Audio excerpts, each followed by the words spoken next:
What's up, everybody? Welcome to Get Your Fit Together, a crash course in all things health, fitness, and overall wellness. My name is AJ Kirsch, and I appreciate you being here today. Needless to say, it's been challenging times for a lot of us. Literally nobody's life is going the way that they thought it would right now. So, and in times like these, it's really easy to kind of let your health go to shit. And it's also an opportunity to establish new habits or refine and zero in on existing habits that can put us in a better place mentally, physically, and emotionally by the time this clusterfuck is over. So something I've been keeping in mind and saying a lot nowadays is that we are stronger than the circumstances that surround us, and we're stronger than this global pandemic right now. Obviously, it sucks. Everybody's being affected in different ways. And so, like I said, it's just easy to lose track of taking care of ourselves. But the fact that you're here today means that you are putting time and effort into doing just that. So I appreciate all of you for being here, and you should be proud to be here. Now's about the time. If you have the PDF and you want to follow along, now's the time to bust it out. The purpose of Get Your Fit Together is to get you acquainted or better acquainted with some broad categories of health, fitness, and overall wellness. It's something I've kind of been a victim of in the past, is really just zeroing in and putting blinders on and just focusing on my physical health and not really taking into consideration the relationship of my physical health with my mental and emotional health. And that has something specifically over the last couple of years that has become far more prominent and just something I've become more aware of in my life. And so I'm looking forward to sharing part of that with you. And more than anything, when you come away from this seminar, like, I really hope that I have convinced you that you absolutely, positively, without question, have the power to not just take control of your health, but pursue your goals in how you want to feel, how you want to look, and understand the ripple effect that has on pretty much every aspect of your life.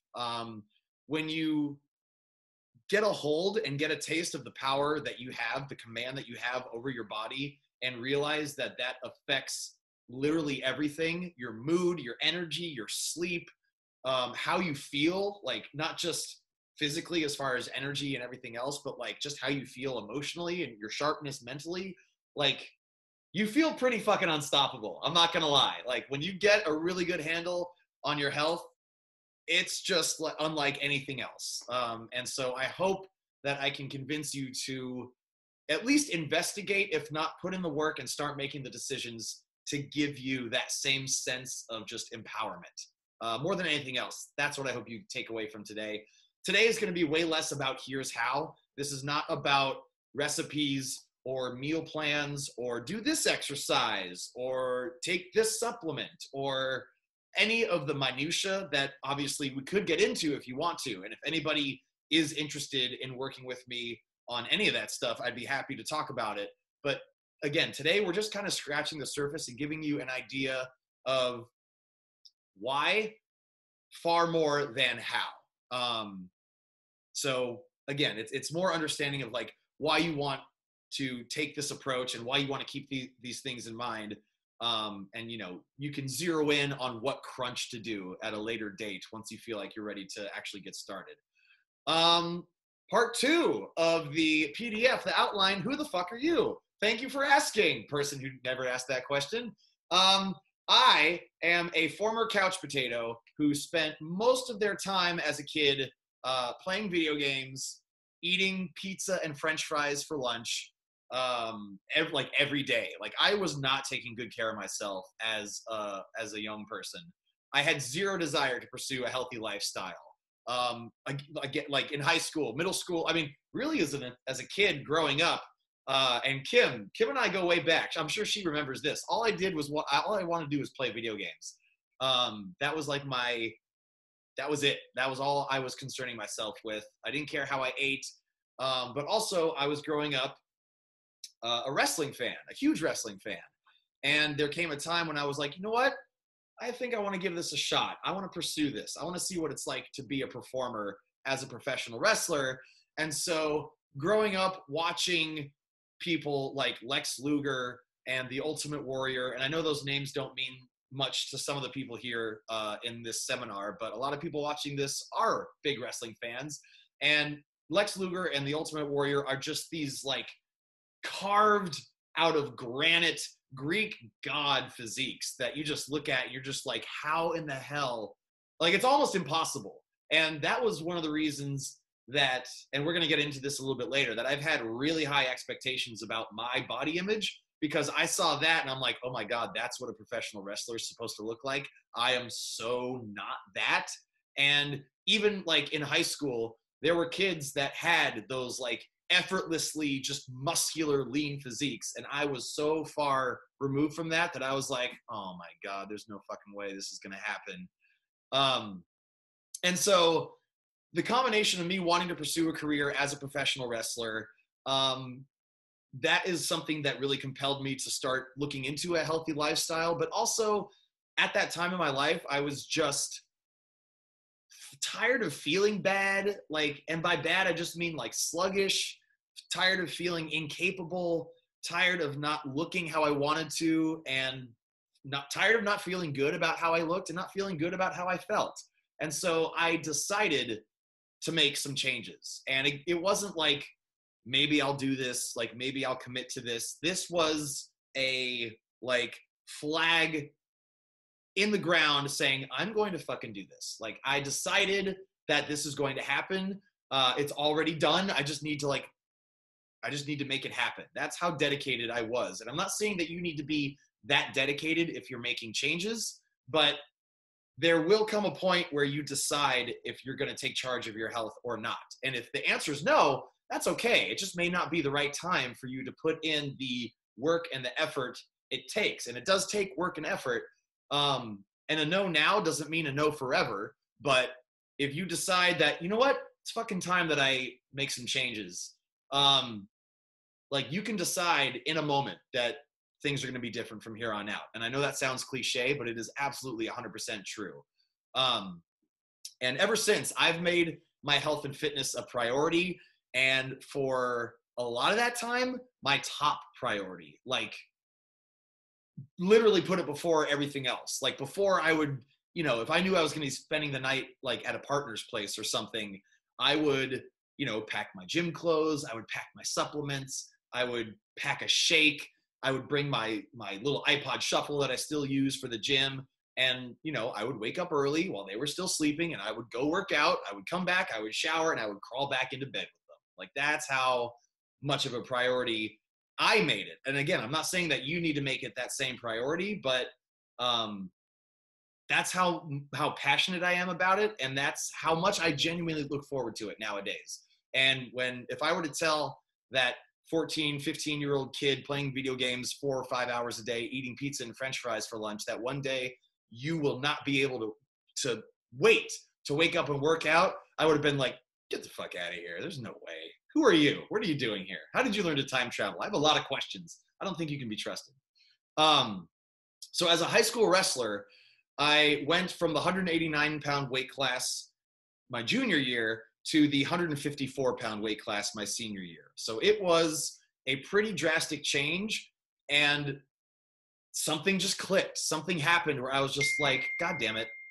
Oh, good. That's my other guest speaker. He showed up. Maybe I can edit that out of the video. Nah, fuck it. I'm going to leave it in. Warts and all. So anyway, went from the 189-pound weight class to the 154-pound weight class my senior year. And to this day, I attribute the discipline and work ethic that I have now from the wrestling team. And not everybody has access to a team sport or to, a club that can keep you motivated. But that was the turning point for me. In college, I continued to refine my fitness-focused lifestyle as I chased down my dream of becoming a pro wrestler with the WWE. I was training to be a wrestler at that time, so working out and eating right was very important to me. Still didn't look like much. I still did not look like the people I looked up to. I don't think I even realized at that time how unreasonable those expectations are. And we are going to get into unreasonable expectations a little bit later. My first job out of college when I graduated in 2005, holy fuck, that was 15 years ago. My God, that was like 15 years ago this month. It's May. Holy shit, do I feel old? Anyway, my life just flashed before my eyes. My first job out of college was as a personal trainer at a gym called In Motion Fitness in Chico, California. And I was one question from becoming a certified personal trainer with the National, National Association of Sports Medicine, National Academy of Sports Medicine, whatever. I still say it counts. I think I was close enough. They could have rounded it up. But anyway, so full disclosure, I've never been a certified personal trainer. But at the same time, I see a lot of personal trainers who are in terrible shape. And I feel like that's kind of a you can teach somebody nutrition and diet and exercise and all this stuff, but if you can't inspire or motivate somebody to put the work in, then that information is completely useless. And again, that's what I'm hoping you get out of this seminar, or at least like a nice shove in the right direction. So today I still prioritize my physical health, but I place it right alongside my mental and emotional health. I have a bajillion jobs, and I don't consider one of them a quote unquote real job. I haven't had a real job in a couple years. But since performing as an actor and at live events isn't one of them at the moment, thank you fucking COVID-19, you son of a bitch, a handful of my jobs are currently centered around helping others achieve their health and wellness goals. So among those, a freelance personal trainer, less nowadays, again, because of COVID-19, but that was one of my many side gigs. I'm a motivation coach, and I'm also a fitness and nutrition consultant, all of which have adjusted to more of an online practice since shelter in place and social distancing became a thing. But, of those jobs that I just listed, 3 of the people I work with are here today, and they're going to be talking about their experience, less about specifically working with me, but hopefully more about their experience as they get better acquainted with health, fitness, working out, and making mindful and healthy decisions. Now we're moving on to part 3 here. Actually, I'm going to check the chat real quick. I don't think anybody's typed anything, but like the PDF is kind of blocking the chat. So looks like we're all good so far. Again, don't be afraid to ask questions. I will follow up as soon as I can. Oh wait, there are questions here. There are 4 new messages. Oh man, am I really dropping the ball here? Let's see. Why don't we move that up a little bit? Test, 1, 2. Okay, hello everyone. Actually, oh, that's sweet. I want to thank everyone. Blah, blah, blah. Your workouts are keeping me motivated. Thank you. Quite shocked there aren't more wrestlers here. Yeah, you and me both. You and me both, bro. But that's okay. I'm sure they're taking care of themselves the best way they can right now. I appreciate the kind words, everybody. Sorry for glossing over them right now, but I am keeping in mind that we're recording this and this is going to be on YouTube. So I don't just kind of want to, sit and stare and read the questions, but I will keep a better eye on the chat so that if people have questions, I'll be able to get to them. Motivation. There's a reason I'm leading with motivation. There's a reason why that is at the tippy top of that is of the utmost importance for health and fitness. And I'm sure many of you are not going to like what I have to say as I kick off this part of the seminar. So brace yourselves. Hopefully you're sitting down. When it comes to health and fitness, there is no quick fix. Like, it just doesn't exist. There is no miracle diet. There's no magic supplement. There is no master, secret exercise that you do this. Oh God, every time I look at a Men's Health cover or a Cosmo cover, or I see, an ad for 8-minute abs or Insanity or any of this stuff where it's just all you have to do is this one thing and bam, you'll have a beach body in 6 weeks. No, you fucking won't. That's not how it works. And if you do get a beach body in 6 weeks, then your body is probably deprived, malnourished, dehydrated, and it's just not how your fucking body works. That's how the fitness industry would love to make you think your body works, but it's not that easy. You know what does work? Work works. Work works. consistent work. It doesn't mean you have to be on top of it 100% all the time. I'm not. I'm cheating on my diet tomorrow, and I can't fucking wait. I'm going to wake up tomorrow like a kid on Christmas and just be like, oh man, maybe I'll have like 10 peanut butter cookies today or something. Maybe not that many. I don't know, maybe a few more. Anyway, work works. That's what works. There is no substitute for hard work.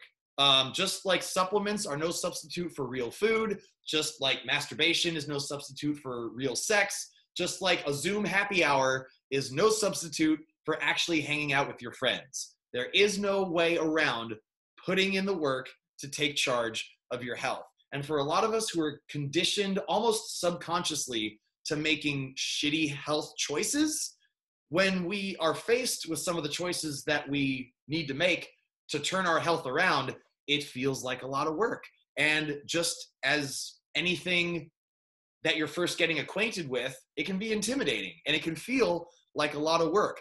But if you stick with it long enough to start seeing results, if you like put in the work, the more work you put in, the easier it gets. And the easier it gets, the harder you want to work, because the harder you work, the more progress you make. And the more progress you make, the harder you want to work. And then the better the results get. And then eventually you feel fucking unstoppable. Like, I'm fast forwarding really far to that unstoppable part, but like, it's true. Like, I have a hard time putting into words how motivated I am, even on those days when I have to wake up at like 3 a.m. to work out from like 4 to 5:30 or 6 o'clock to be somewhere at 7 o'clock. I like legit can't fucking wait. And that makes me sound crazy, but I know that sounds crazy, but that's the honest truth, is that I cannot wait to wake up and put my body to use. The thing is, and something I think will help with motivation, is that there needs to be a level of trust. And that trust is not in the 20-minute workout or the fix all diet. That trust is just that eating healthy and physical activity will work. You put the two of them together and they're gonna work. I have a hard time imagining a more obvious statement than eating right and exercising is going to get you in better health and is going to literally improve almost every aspect of your physical health. Like, every study ever done on a clean diet and exercise says that it works. There's even a study floating around, and if you ordered the PDF, I included it with the email, and I will, when I email you tomorrow asking for feedback, I will include this article so that everybody has it.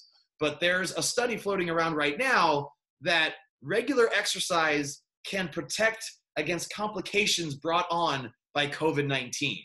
And so if you're looking for a way to like protect yourself even further from this global pandemic, it's exercise. And the moment, like, you can read up on it all you want, and you can hear from a V-neck with muscles that it works. Nothing substitutes actually seeing the results for yourself. When you start seeing results for yourself, when you stick with it long enough so that you actually start seeing results, you're going to believe it, and you're going to be motivated in a way that you've probably never felt before, because you're experiencing it for yourself. Like, you're convinced at that point. It's like, and I remember the moment that it happened for me. I was like, oh my God, that's right. This whole diet and exercise thing actually works. Like, and before I get to that story, like, there are moments that I don't want to work out. In fact, most of the time, the minutes leading up to a workout, whether it's just at home in my living room or like when I do the workouts on Twitch, and by the way, everybody who's tuned into my workouts on Twitch, I appreciate you being here as well. There are moments that I don't want to work out. I just don't want to do it. I don't feel like moving my body. I don't feel like physically exerting myself. But I know in the back of my mind with absolute 100% certainty that I will feel better by the time it's done. It's never happened the other way around. It doesn't matter how sick I was. I mean, the day after I had knee surgery, I was in the gym, and I felt better crutching my ass out of that gym after having had some kind of workout than I did walking in. It doesn't matter how tired I am. It doesn't matter how sick, how injured. I just feel better after putting my body to use, because our bodies are built to move. I move even when I don't want to move, because I know on the other side, I'm going to be thanking myself for making myself move. Like, you're going to feel worse physically, mentally, and emotionally if you don't work out. Your body's not going to feel as good. You might feel guilty for not working out.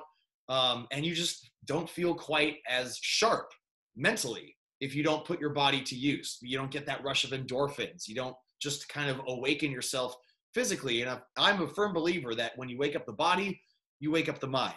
And I do want to go back to that story about like the results and like the moment that it clicked for me. I was in high school. I was starting to like take charge of my health.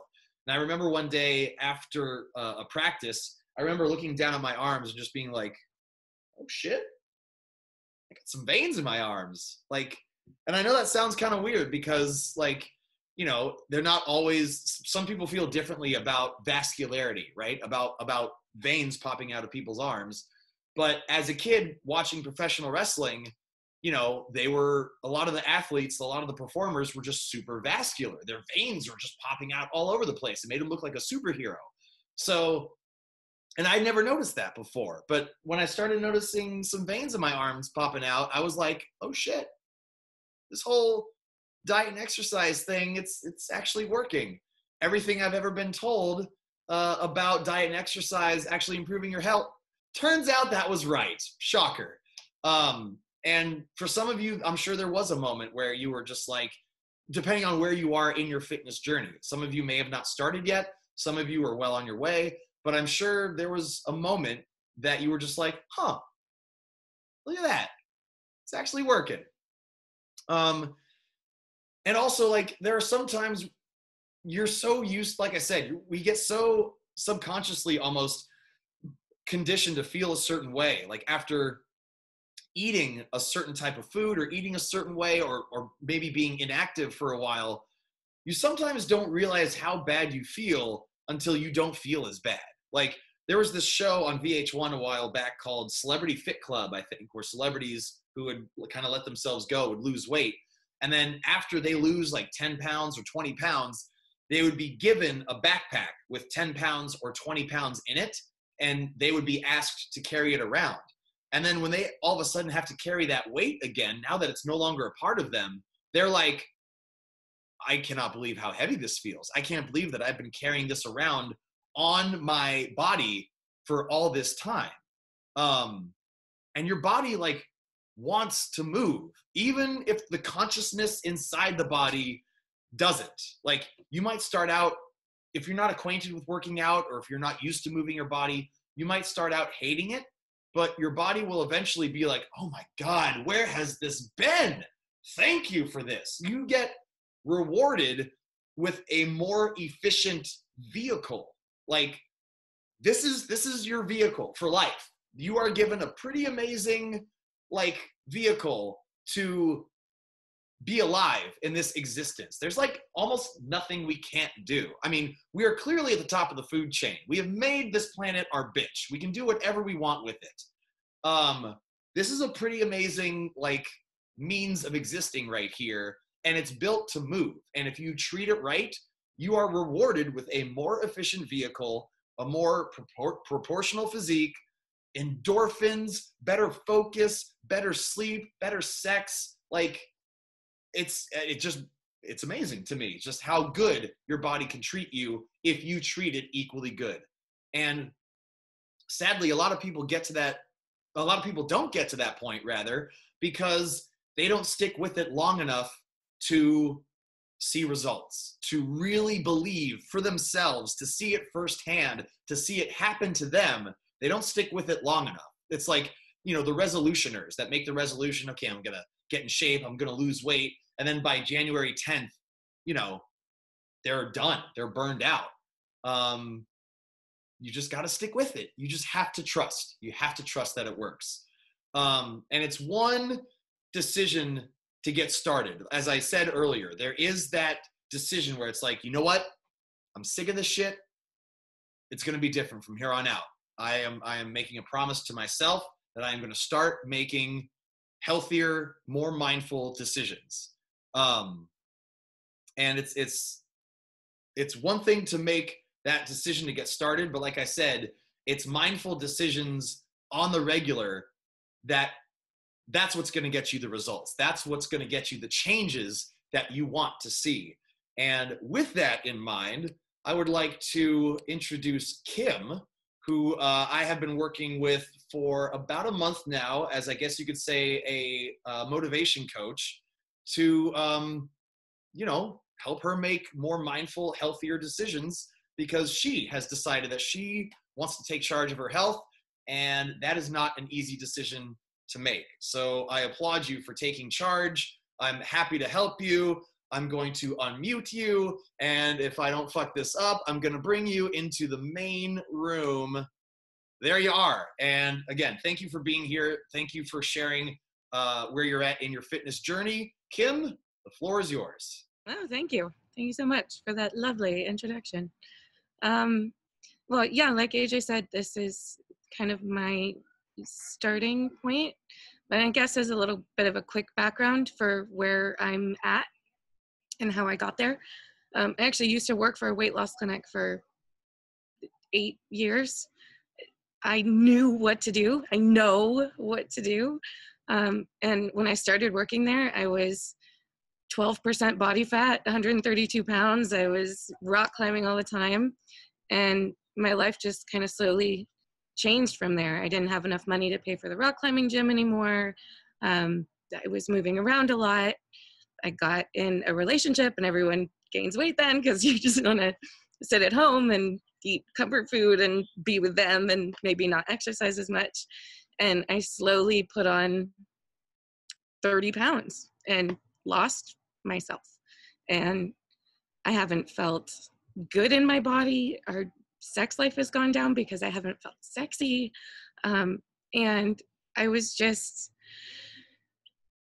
again, knowing what I should be doing, and somehow just, like AJ was saying, like, stopped really realizing that I was feeling bad, just almost feeling comfortable and feeling like shit all the time. And it just got to a point where I think I put on a pair of pants. Oh no, I was in Vegas in February, and I brought all these dresses with me to get dressed up in Vegas, and they didn't fit. And I had to wear my like leggings and a baggy shirt just to feel comfortable the whole time. And at that point I was like, all right, that's too much. That's too far. I have to do something. I know what I should be doing, but I wouldn't last longer than like 2 days when I tried on my own. I needed a constant reminder, a kick in the pants. And so I reached out to AJ and asked him if he could just once a day just send me a text message to remind me to keep going. And one of the first things that he sent was, you have the power to make your own choices.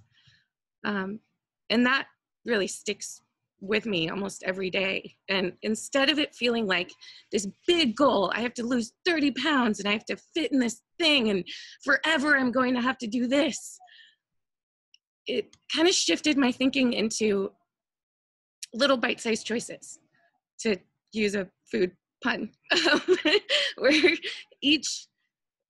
any time that I'm presented with like a meal, right, or I'm making a choice for what I'm going to have for dinner, it can just be that moment. I can just take that little decision.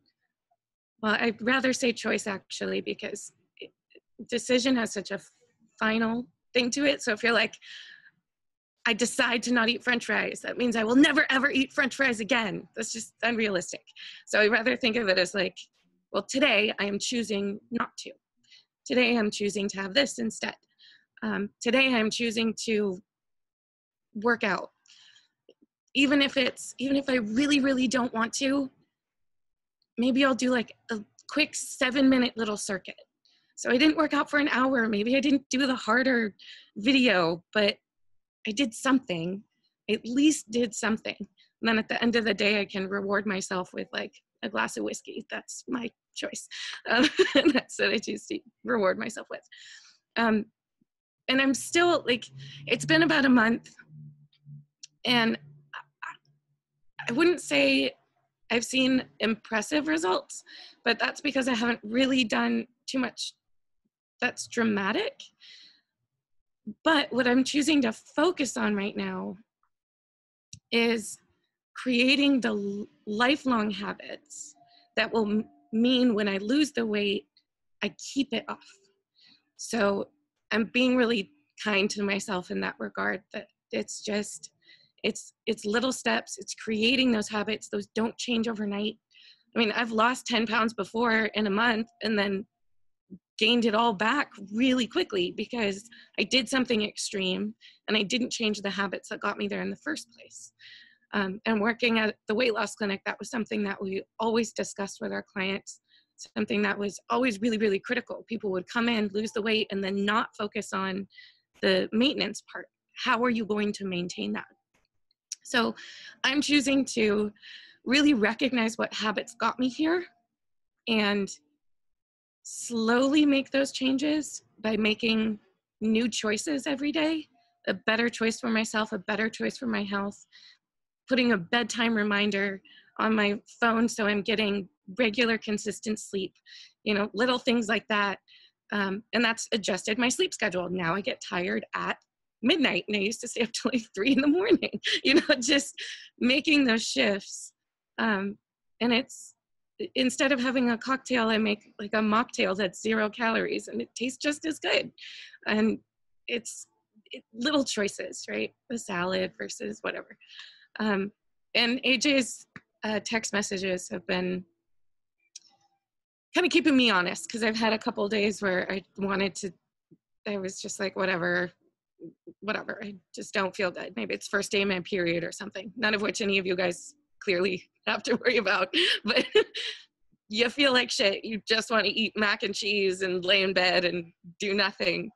And his messages, just that reminder to stay motivated, to not give up, even just to be conscious of it, conscious of the decision I made to make those new choices, is part of getting in that mindset that makes the long-term changes more possible and permanent. So right now I'm still in the shifting. I'm shifting my mindset. I'm shifting my habits slowly, and we'll see what comes of it in a couple months, but my stomach feels flatter. I haven't tried on those dresses yet, but I'm excited to next month and see if they fit. So yeah, that's really all I have to say is don't think of it as this big, don't look at the end goal first, because it feels so insurmountable sometimes. So just the little changes, the little choices will affect your mental, physical health now and in the long run.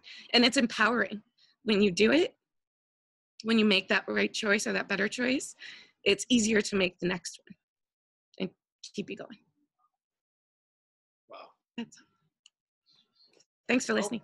Well said. God, that was, I could not have said it better myself. Thank you so much for sharing all of that. And God, here. Like, I'm going to raise a mocktail to all the hard work that you put in so far. And again, thanks for being so candid about everything. And, you're 100% right. And I think that's one of the reasons that I kind of have these high expectations about my body image, because I was looking at Lex Luger and Ultimate Warrior just being like, oh my God, I'm never going to get there. And for some people, that's enough to make them not even try. And so I love that you made that point where you're just like, don't look at the end goal. Don't look at, I need to lose this much weight or I need to look like that or whatever it is.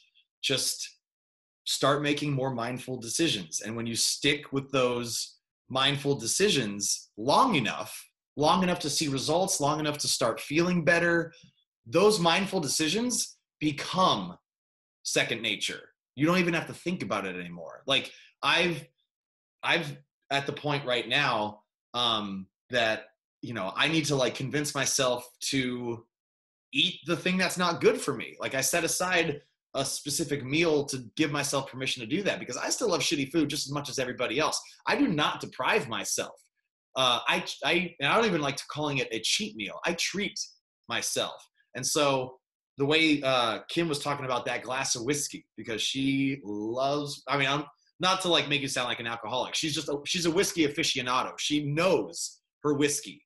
And so the fact that you can still let yourself enjoy that after a day of making mindful decisions, that's super important. And I'm actually going to get to a part about, you know, rewarding yourself, but not spoiling yourself. And not to say that, Kim, that you've done that, but it can be a slippery slope where you just repeat time and time again, where it's like, I earned this, and then piece of cake. And then 10 minutes later, I earned this banana split, or whatever it is. A pitfall, it's more of a cautionary tale than anything else. But my point is, and a point that you made, Kim, is that when you make those decisions frequently enough, those decisions become second nature. And, you know, it can be a little daunting when you're like, man, I really want those fries, but I know a salad's the way to go. And when those decisions become second nature, as I said, compromising those decisions will feel like choosing a salad over fries when you're just starting. That concludes the motivation portion of the seminar. We're going to move on to nutrition. And again, motivation was up top for a reason. Nutrition is just underneath it, again, very deliberately. I'm addressing nutrition before exercise because nutrition is 80 to 90% of your overall physical health. Like, you can work out as hard and as long as you want, but you cannot work out hard enough to outrun a shitty diet. You just can't. There's a power lifter by the name of C.T. Fletcher who had the world record for curling, like just a bicep curl with a barbell. Nobody in the world could curl more weight than him. And at one point he was like 330 pounds. He's just this big jacked up dude. And his meal, his lunch every day was McDonald's. And not just McDonald's. It was 4 Big Macs, 4 large fries, 4 apple pies, and 2 shakes every day, because he thought he just needed to take in as many this is back in the mid 80s, before there was a lot of nearly as much research as there is now. He just thought he wanted to get big. He just needed calories. So he would stuff himself with all this McDonald's before people were even talking about saturated fat and trans fats and just all the things that make it fucking terrible for you. And you know, he did well when he was a power lifter, but he had to have, I think, 3 heart surgeries. He had to have a heart transplant. He had to have like somebody else's heart put inside him because of all of the trauma that he put his heart through by not taking care of himself. And now, you know, he's in his 60s, he's older, but he's still jacked, still a badass motherfucker, and totally vegan. He has completely changed how he eats. Because obviously he wants to live the rest of his life happily and healthily. Is that a fucking word? Healthily. He wants to live a happy and healthy life. There we go. I talk words good. So what the point is, like, what you put in your body affects everything. It's why most people are overweight. It's why a lot of people rely on medications as they get older for their blood pressure, for heart issues. It can lead to cancer. It's bad knees, bad hips, bad back. It's just a recipe for misery if you ingest garbage your entire life. It's barely even food. Like, they call them food products because they can't even legally call them food. Like, your body has to process everything it ingests.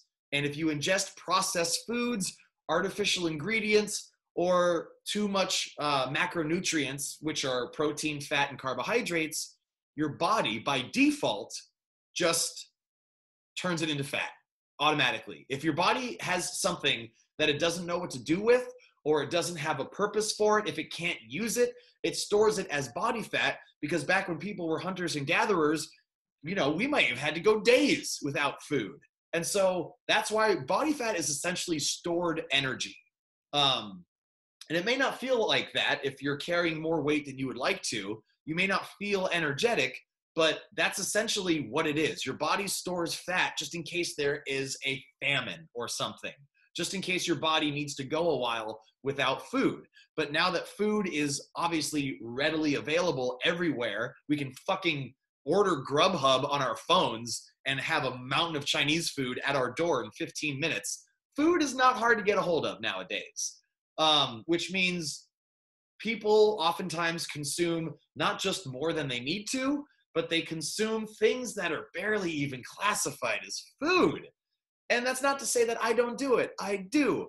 Again, I love shitty food just as much as everybody else, but I don't like how I feel after eating shitty food. Like, if you eat shitty food all the time, kind of going back to what Kim was saying, like you just kind of get used to feeling shitty, and you almost don't even realize it because you've accepted that, well, I guess this is just how I'm supposed to feel. I'm just supposed to feel kind of shitty, kind of tired all the time, kind of lazy. Not the case. 100% not the case. Well, not if you don't want it to be. It does not have to be that way. I used to do, like when I wanted to indulge, I used to do cheat days, like an entire day. When I was in college, I would get like Chinese food and like a box of donuts and Oreos and nachos, and I would put it all in front of me, and I would just sit on the couch and just for hours and just graze on all of it. I would eat so much that I could not take a full breath. Like, and my body had to process all of it. Just because you eat it on one day doesn't mean your body processes all that garbage in one day. You don't wake up the day after eating that much garbage feeling great. You feel like shit because your body has to spend all this energy processing things that it doesn't know how to process. You have terrible sleep because you're full of sugar or salt or chemicals or caffeine. And then your body, like the next couple of days, your body has to just work through it. It's like working through sludge. Like, it can ruin the better part of a week if you take an entire day and just eat garbage. So now I've like condensed it down to like a cheat meal, maybe two, depending on how lazy I'm feeling and depending if I have anything to do the next day that I need to be like on point for. If I don't, then yeah, I might like smoke a bowl and have two cheat meals or go nuts and see how much I can eat in one cheat meal. But I dare not do an entire day because that's gonna fucking ruin my entire week. You are not just what you eat. Oh hell, there's a typo in the PDF. God damn it. I should, as I'm following along, I'm like, that's not what I wanted to say. I'll fix it later. You know what I was trying to say. You're not just what you eat. You are how you eat. Like, if you eat whatever, you're gonna feel whatever. You're gonna have whatever health. And I don't know about you, but if we're talking about health, literally my physical well-being, my mental and emotional well-being, how long I live, how I feel as I live out my time on this planet, I don't want to have whatever health. That sounds shitty. That sounds like I'm not using the most of my time. I'm not maximizing my potential. If you're mindful about what you consume and remember that you're not just choosing what you eat, but in choosing what you eat, you're choosing how you feel. Like, in every sense of the word, you feel better about everything. You feel empowered because you can make healthy decisions. You physically feel better. You just feel more alert, more awake. Like, you can feel the difference throughout your entire day if you slept like shit, right? Like, if you wake up and you were tossing and turning all night, or somebody was making noise, you wake up the next morning and you just feel like garbage. It's the exact same thing for how you fuel yourself. If you fuel yourself with garbage, you're going to feel like garbage. And like, obviously, like I said, there's a time and place to indulge, right? I'm not saying you deprive yourself of things. If you deprive yourself of things, then you're going to crave it. You're just going to crave it in a way that you just become obsessive over it, and you don't want to become obsessive over it. Welcome, John, our fourth and final guest speaker has just arrived. I'm just going to make sure he's muted, but I'm glad you're here, bro, and I'm eager to hear what you have to say. But anyway, I'm not telling you to like cut out cookies or ice cream or whatever the thing is. I'm not telling you to cut it out of your life, because then you're just going to long for it. You're going to pine for it. And then it's going to be 3 a.m. and you've got chocolate all over your face and there's a dead hooker in the corner and you're like, I don't know how this happened. Like, it's just going to be all bad. So I may have said too much. Don't deprive yourself of the foods that you enjoy the most, okay? But all I'm saying is like moderation. Pick your spots. Work for it and then enjoy this. Like, it's the difference between I earned this and I'm really going to enjoy this. Like, I'm just going to make a point to savor this as much as I can. Something a good friend of mine, Anton Voorhees, told me, who is also a wrestler at Hood Slam and currently works as a personal trainer. He said, take the power away from the reward and give the power to the results. Not that you shouldn't reward yourself, like Kim with that glass of whiskey. And I bet that I'm not saying like you're 100% correct for enjoying that glass of whiskey after a day of mindful decisions, but it's like you're using that glass of whiskey as a way to celebrate a day of mindful decisions, rather than like, I made all these smart decisions throughout the day, and then I'm going to use this as like a way to almost break even.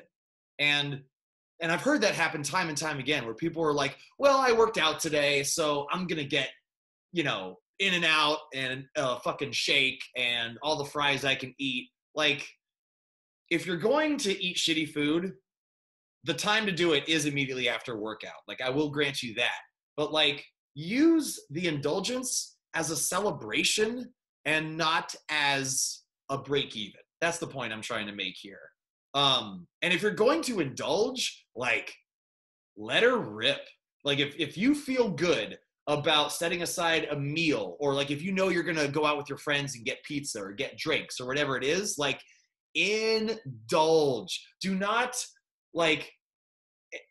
make an attempt to feel better about getting a fucking double bacon Western burger and an extra large fries by getting a bottle of water instead of the soda. Get the fucking soda. Like, go commit to the indulgence so that, one, you can enjoy it as much as possible as you're eating it.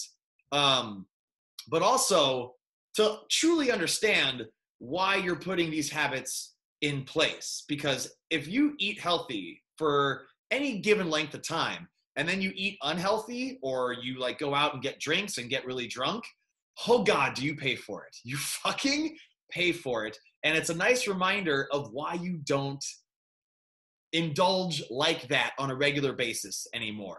Like, if you're gonna indulge, yeah, get the soda, get the milkshake, like, get the French fries instead of fried zucchini, because you think for some reason that fried zucchini is healthier than French fries. It's probably worse for you. I don't know how exactly, but I'm sure there's a way that fried zucchini is worse for you than actual French fries. Like, and when you indulge, take the time to appreciate what you're eating when you're treating yourself.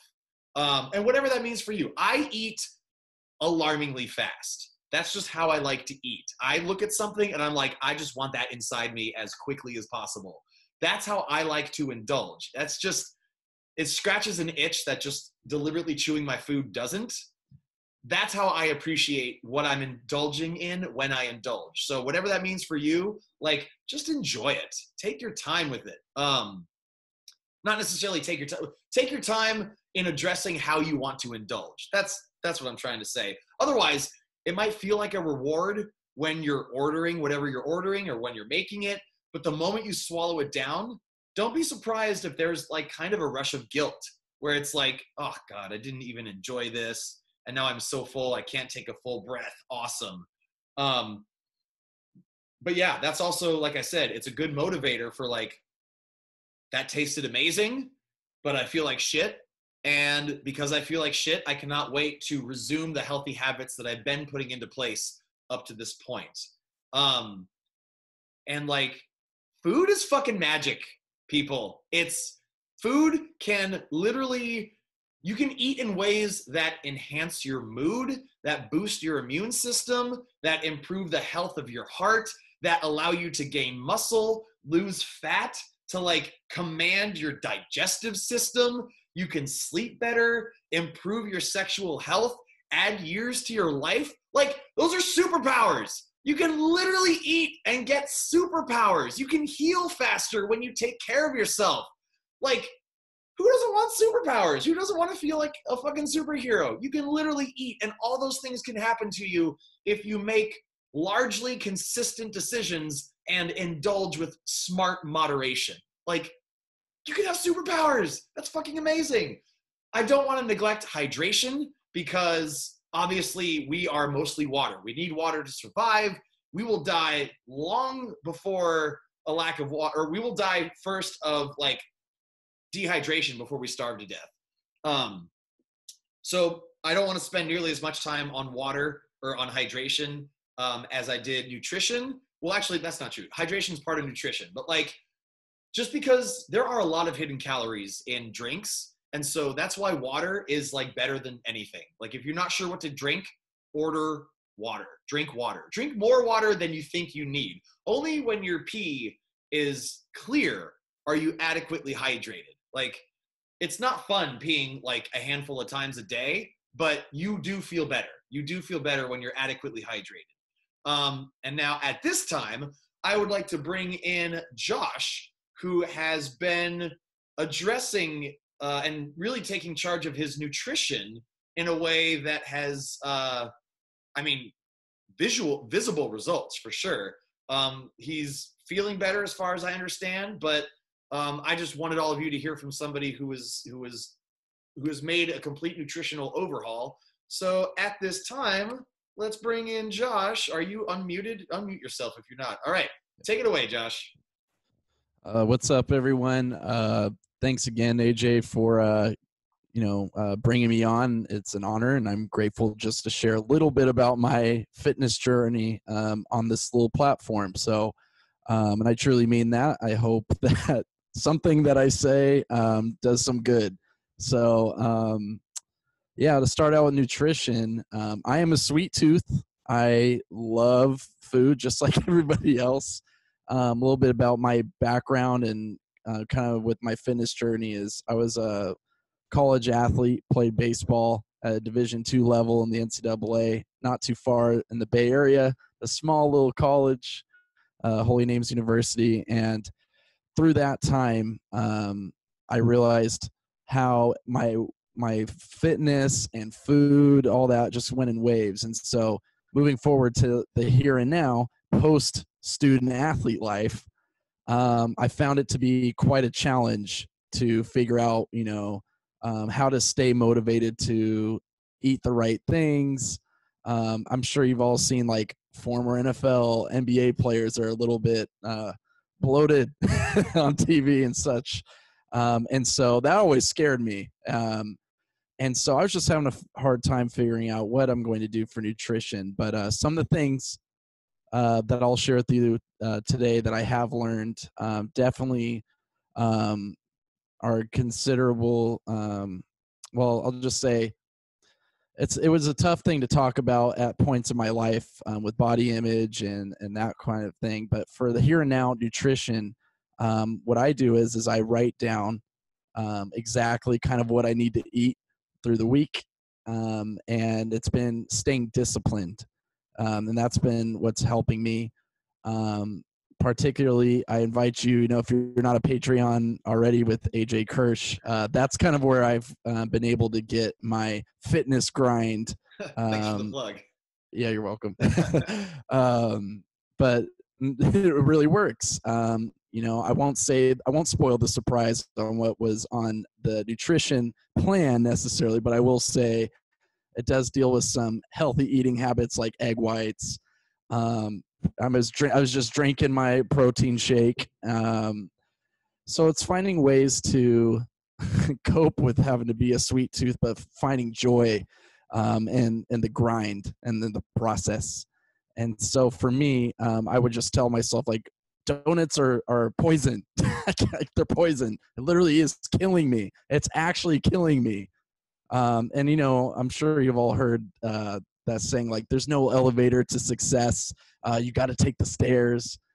And so for me, I really strived to learn from and find inspiration from the success of others. And that's just like kind of my like mantra of leadership in life. And, you know, for myself, AJ has been instrumental in providing that platform, not only to get my swole on and to get stronger, leaner, quicker, stronger, etc., better, faster, stronger, Kanye West song, Daft Punk originally, but nutrition particularly came from discipline and just holding myself accountable and taking ownership. And I think that's the toughest part, is us just having to take ownership of, well, where am I really at? Where am I really at right now? And so I would just say, like, whoever you are, wherever you are in your fitness journey, you know, slow progress is better than no progress. Stay positive. Keep competing. I use my baseball analogy all the time. You know, you can't, if you're leading off first base, you want to steal second base, you got to get your foot off that bag. You got to get that foot off first base. And so if you want to start eating better, it's going to take practice. And in order to practice correctly, I always say, I'm also a high school teacher. I always tell my students this, oh, Mr. Hammer, I don't know what the heck to write. Well, guess what? Just pull out a pen and paper and start putting that pen to paper and get creative, you know? And I think with putting a pen to paper, it works. You write down exactly what you need to do, the time you need to do it if you have to. I know that's how I hold myself accountable. Everyone kind of does that a little bit differently, you know. But I also will say the treat meals are essential. And I think when you have fun, it changes all that pressure into pleasure. You know, it really does. And I think for me in college, I always would feel a sense of insecurity. You know, I'd go up to pitch against guys that are getting potentially drafted and, you know, going on the major leagues. I mean, these guys are, you know, swole. And here I am at 220 of a flabby tummy. I put in the work, but it still just wasn't good enough. And so my other invitation that I would throw out there is, like, just work on embracing what's going on the inside, figuring out what's really going on and where you're at. And if you feel hurt, you know, when you're looking yourself in the mirror, just embrace that. And again, for me, putting thoughts to paper, I just, one thing when I was invited to speak on this seminar platform, it was, you know, my leadership roles were always talked about in my past of, like, being an example. So those of you that maybe are, you know, parents, or maybe you're trying to stick it out longevity wise to be a grandparent for your kid, or whatever your cup of tea is of where you're at with things when you look in the mirror. I think just focusing on how you want to live a better life and not be normal, but be an example to others, can also be a little uplifting too. So if you have to take accountability by leaning on somebody else to surround you, it's important to surround ourselves with people that are positive, that will point us in the right direction, both on the inside, because that ultimately will reflect potentially how you conduct yourself to get what you want to get done, so you can make the progress that you want to make. And to the points brought up earlier about not really dwelling on the results, one thing in baseball was, you know, focusing on the process, not the outcome. I didn't throw the hardest. I didn't run the fastest. I wasn't the strongest. But when I started having better, cleaner eating habits, I worked out a little bit harder. I stayed disciplined. I noticed not only was I pitching better, you know, I wasn't getting looks from scouts or anything like that until like late senior year. But it became because of how I conducted myself on my daily routine. And so, again, in the here and now, it's a constant work in progress. You know, it's not going to happen overnight. By no means am I perfect, but I'm willing to say that I am proud of the fact that during this quarantine, shelter in place, I am actually probably in the best shape in my life, and I've lost 25 pounds, and I've stayed consistent since day one of shelter in place. And so again, my hope is to not be normal. I was not your average normal baseball player. I didn't throw the hardest. I looked crazy throwing. I threw sidearm. And so I kind of try to take that with me as I go on through my life, and not to be normal, but to be an example to others. And, your weight doesn't define your worth. At the end of the day, like you're a person. You are, there's someone you got to love to take care of yourself. Like love taking care of yourself could be beneficial to take care of others. I'm sure we've all heard that, but I just really want to hammer, no pun intended, that's my last name. I really want to hammer down the point that your weight doesn't define your worth, and that, now is the time to keep making those steps toward the progress that you want to make. And slow progress is better than no progress. So I just invite you to, stay positive and keep competing, and find ways, that make working out fun. So it changes that pressure into pleasure. So that's where I have. And I'm happy to answer any other questions or thoughts. So thanks for listening to anything I had to say. Well said, man. Good job. And again, I appreciate you sharing your story on this. And you made some amazing points, some that I actually wanted to write down and reiterate. Food can be poison. Absolutely. Donuts are, when you have too much of anything, it can kill you. You can drink too much water and you can die. People, they get to a point where they are literally poisoning themselves if they're eating things that their body doesn't know what to do with it. If you eat McDonald's every day, you are poisoning yourself. If you eat, too much sugar every day, you're going to get diabetes. You're poisoning yourself. Like, just because it's food and just because they sell it in a store doesn't mean that you can't buy a bottle of vodka and literally kill yourself. Like, it's amazing how it's almost criminal to me how companies and just corporations can get away with, oh God, the day that if the day ever comes when I have kids and I hear that they ate fast food, I'm going to be furious. Anyway, I can feel myself getting upset already for the kids I don't have. But you made a great point that food can absolutely be poison, especially if it's abused. And you also made a good point about indulging and turning that pressure into pleasure. And then there was another phrase that I don't think you said it, but it's the difference between, like, with a cheat meal, gotta have it and get to have it. It's the difference between, like, oh my God, I haven't had ice cream in 2 weeks and it's all I can think about. And if I don't get some fucking ice cream, I am going to kick the next baby I see right in the face. Like, it's a difference between that and be like, you know what? I'm going to treat myself to some ice cream this week, and I'm going to enjoy every savory second of it. It's just a different mindset. So going back to the point I made earlier, don't cheat yourself, treat yourself. Give yourself permission to enjoy the things you still enjoy, but just do it in moderation. And to Josh's point, keep yourself disciplined, and just know that every mindful decision you make about nutrition, it gets easier every time. The next decision gets easier. The next decision gets easier. And if you can make a string of those decisions long enough and consistently enough to start seeing the results, again, when you feel it and experience it for yourself, there's going to be no stopping you. Holy shit, it's already 5:15. I'm going to crank up the pace here a little bit and see if we can run through this. We're about halfway, a little less than halfway through, and also I want to have time at the end for Q&A, so I'm going to step on the gas pedal a little bit. By the way, Josh also mentioned my Patreon. If you're curious about checking that out, I will include a link in the feedback email tomorrow. It has my workout plan, my meal plan, my supplement schedule, all that stuff, but I don't want to bore you with a plug like right in the middle of of the seminar. So that's all I'm going to talk about for my Patreon. You can get more information on that tomorrow. But we're going to move on to exercise. And obviously exercise, while not the biggest piece of the puzzle, it is extremely important because our bodies are built to move.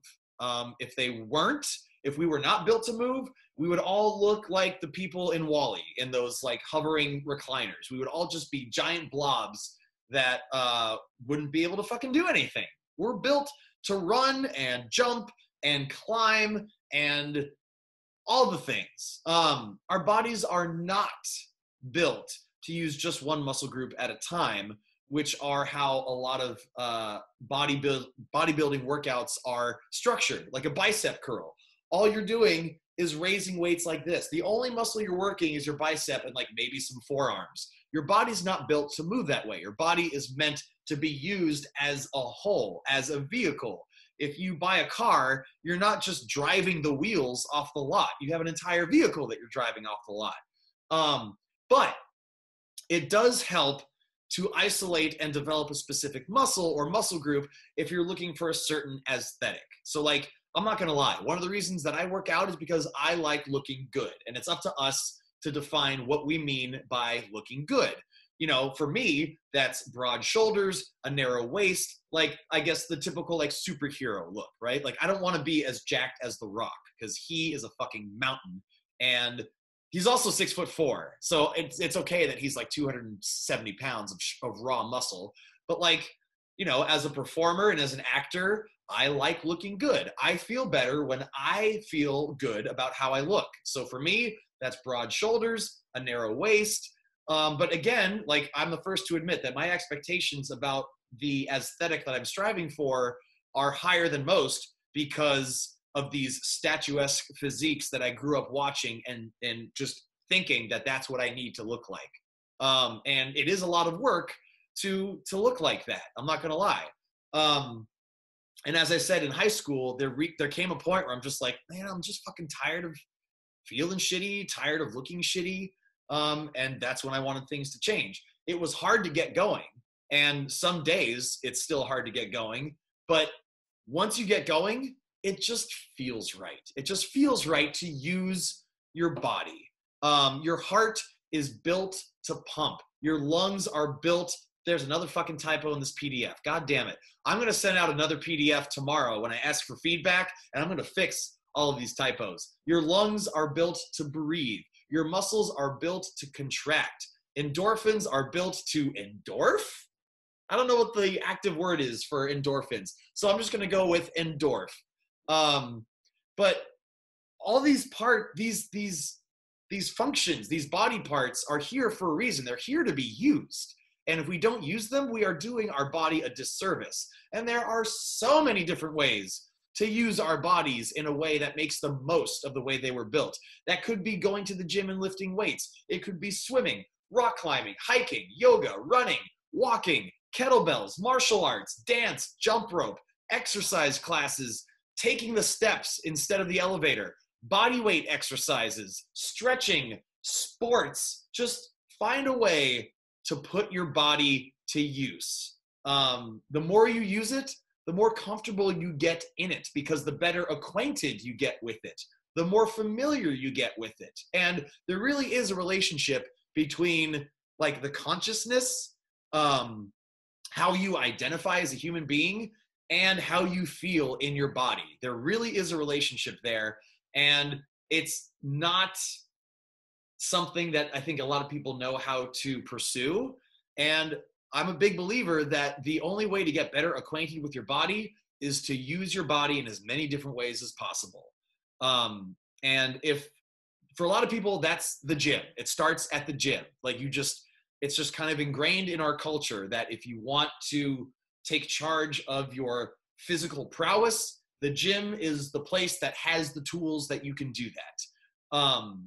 And if that's where you want to get better acquainted with exercise, then great, like that's awesome. But it's super common to feel intimidated or out of place or awkward because oftentimes it's guys like me using the gym who clearly have been there like way more than most other people. And it can be intimidating. It really can. And it can be intimidating enough that people are just like, oh my God, I don't know what I'm doing here. Everybody's going to be looking at me. You know what? I'm just going to go home. This was not a good idea. And so at this time, to shed some light on that experience, I would like to bring in Danny, who I have been working with as a personal trainer. I've been training him before places no longer became a thing. And Danny was very much in that same boat where he's like, not really sure where to begin, felt a little awkward, felt like people were going to be like staring and judging him. And he has made incredible strides on not just getting better acquainted with the gym and what to do once he's there, but with this kind of everybody's looking at me mindset that exists for a lot of people when they're just starting out. So at this time, everybody, please welcome Danny. The floor is yours. Thank you. Can everybody see me? AJ, is this? I got you. Everybody else very is muted, so they can't say anything. But I see in the chat that people can see you. Okay, very good, very good. So, yeah, hi, my name is Danny Molina. Just for a quick introduction, and yeah, I've been working with AJ since like what 2.5 months ago or so. Sounds about right. And yeah, and then like all this COVID stuff dropped, and so it was you know, totally threw a whole wrench in the you know, going to the gym agenda that I had personally set for myself, because I am not a person who ever went to the gym, you know. In some sense, I would say that I feel like I avoided it because it, to me, I felt really out of place, you know what I mean? So a little bit of background on me is that I am, you know, I'm one of those like kids who never got out of their punk rock phase in high school. So I feel like gym jocks are like fucking assholes and stuff. So I'm like, why the fuck would I ever fucking hang out there? But I had the good fortune to work with AJ and just get to know him, go to Hood Slam, you know, just get to know the guy, and realize that he has a really good take on fitness. And the fact of the matter is that he invests like, you know, time and personality, and so, you know, he's my fucking friend. So I came a little bit cap in hand after a while, saying, you know what, like, I don't really feel like my body feels the right way. I'm a very sedentary person. You know, the most exercise I get is like throwing people around in like a mosh pit, which is super good. I highly recommend it. I really think you should consider it if you haven't, if you're not already part of that sort of lifestyle. But it just, you know, works your body. Previously, I've been a skateboarder, played soccer when I was younger. So, you know, I'm no stranger to knowing like the pump of your heart, and like, you know, being like satisfied with working your body. And I wanted to just level up a bit, because I felt like I wasn't like as strong as I would like to be. I felt like I wanted to level up on stamina, but I didn't want to go to the fucking gym, you know. That didn't seem like amenable to me. But I just said, you know what, it's like, just make the decision, do or die on this one. So I hit AJ up, and he gave me the recommendation for a good gym, and he says, hey, you know, well, let's work together. And I was like, oh my God, I would love that. So the only thing that I knew how to do like properly was cardio, which at that point would be running. But AJ doesn't particularly care for running, so he showed me the elliptical. And after doing a lot of like elliptical exercises, I just figured, you know, after about 15 minutes, I feel like my body is really engaged. My body is really engaged, and so I'm ready for the next like workout. And so I'm like looking at all of these machines as a next step, and I don't know what to do with them at all. And I'm like, so can you please show me how to like do a proper, you know, like bar pull down or something, or, you know, curls and things. And what he emphasized a bit earlier in this whole seminar was how to have like a connection between the mind and body, because if you don't have that connection, you're not really going to get as good of results. So you have to consider what muscles are you moving, and how do you want to develop those muscles in conjunction with the other muscles in your body. You know, your body is kind of like composed of a bunch of different departments, and we want to make sure that I mean, AJ, you may disagree with me on this, but this is at least my standpoint on it. But you know, like when you're working one thing, you may not necessarily be working another thing, but one thing will help the other thing. That's at least my takeaway from it. And AJ is nice enough to help encourage like your own understanding of your own body, because everybody is different. So you know, working through all of these different exercises, I learned a lot about some really crazy machines. You know, I kind of came into this like initially very nervous about like the social pressure about being in the gym kind of situation. But after I got like comfortable with it and acquainted with it, which happens immediately once your heart starts pumping, is my personal perspective. Once your heart starts pumping, you don't really give a fuck.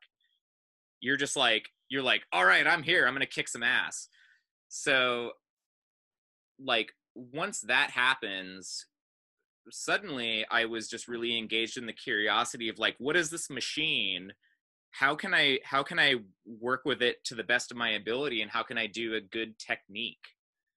And AJ has helped me understand that, because I had an initial idea for most machines, but turns out I might have been wrong about some stuff. Turns out I was right about some stuff.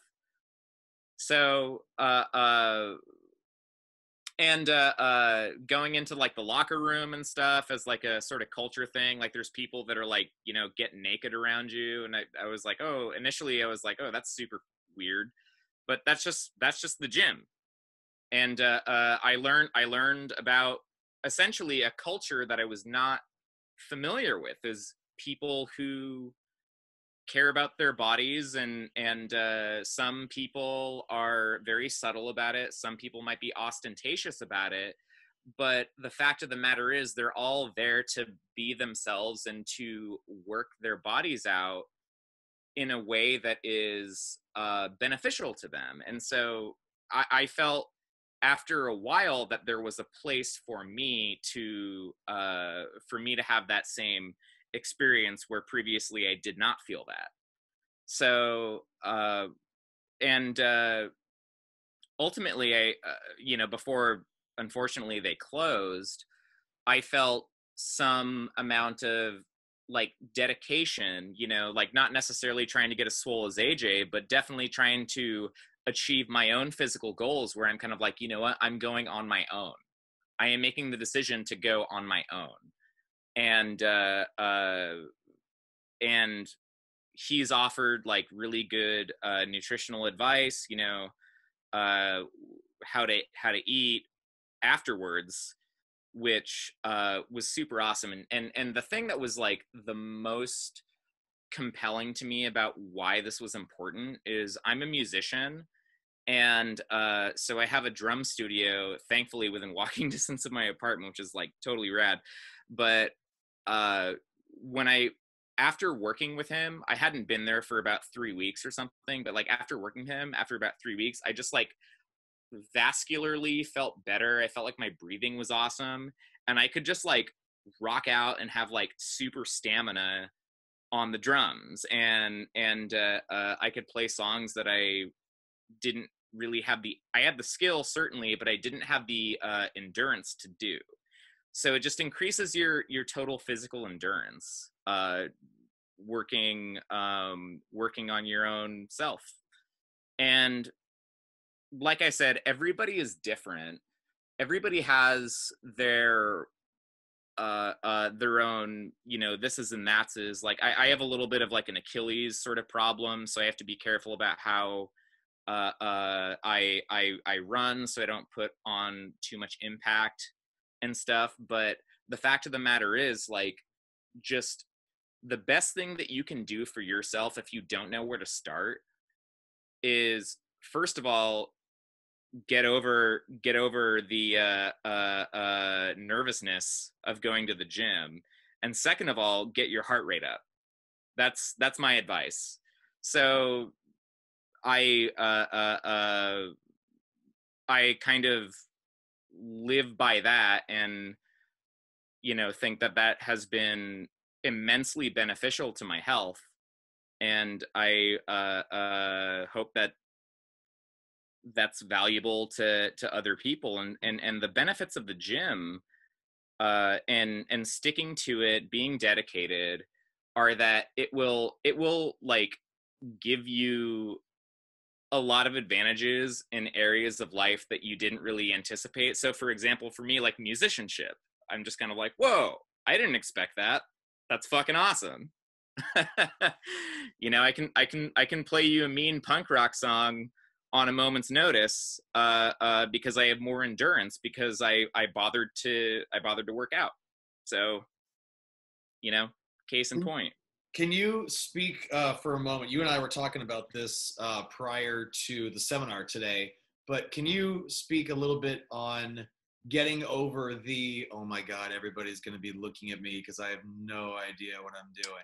Yeah, well, so where I initially have this like nervousness, this anxiety, is like I mentioned a bit earlier, like knowing that there are like gym jocks, and I'm a punk rocker, and I sort of have this like, oh no, I don't want to be around those people. Like, those were the people who were total assholes to me in high school. But like, eventually you grow up and you're kind of like, maybe that might be some sort of like a latent anxiety that you have. And so it's like, you know what, the gym is ultimately for everybody. And because there's some like big ass dude with like tattoos and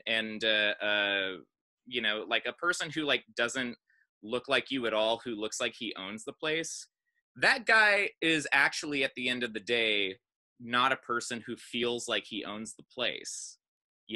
He's using the place in the same way that you are. So you feel like an equal patron of the establishment. So that, to me, kind of very quickly got the anxiety out of the way. And you do have to step into like a bit of like, you know what, this isn't going to feel comfortable for about 20 minutes, but afterwards, you're going to be totally cool with it.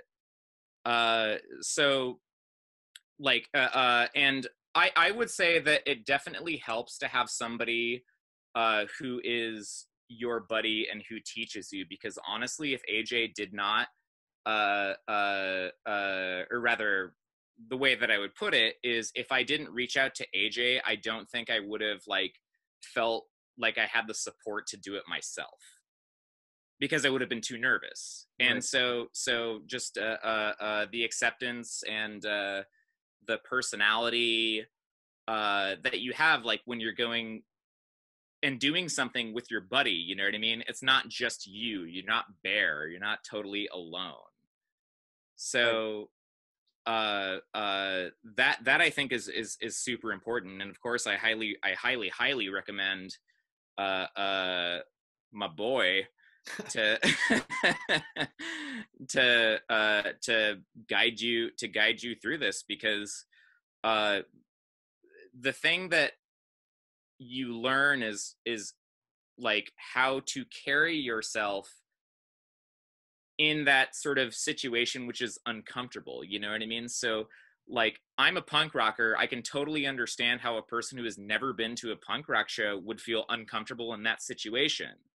But like, I would like bring in, you know, my homie who's just like a fucking nerd or something, and like help him understand like the culture. And it's not terribly complicated, but of course that's easy to say when you have gone past that time. But once you get there, I feel absolutely comfortable just showing up there on my own, and doing my thing. And a lot of it is, you know, you have to have some etiquette, you know, you have to have manners, and you have to you know, make sure that you wipe your sweat off the thing, whatever it is that you used. But at the end of the day, it's an open spot for people to improve themselves, and that is my ultimate like takeaway. It's not a spot for me being an initially judgmental person thinking only, you know, like just those high school whatever call jerks or something. It's not just that, you know what I mean? Like, there's a spot for you, and sometimes those people are like hella cool, you know what I mean? They're just like good people. And on top of that, I was really surprised to see, once I got a gym membership, I saw like old coworkers that I was friends with. A friend of mine walked in when I was on the elliptical one day, and I was just kind of like, oh my God, I didn't know that you go here. So you actually develop a community, and you develop so much more comfortableness, if that's a word. Thanks for sharing, man. That was Yeah. awesome. That's so now my heart is warmed up to it. Yeah, good. And like, to your point, that doesn't go away. It sometimes takes, you know, 10 or 20 minutes for you to warm up, no pun intended, to the idea of working out and of getting going. Like, sometimes it's just hard to get going. That's the purpose of a warm up, in fact, is to, so you're not going from straight off the couch to running sprints. Like, that's miserable. You got to actually warm up to the idea of working out.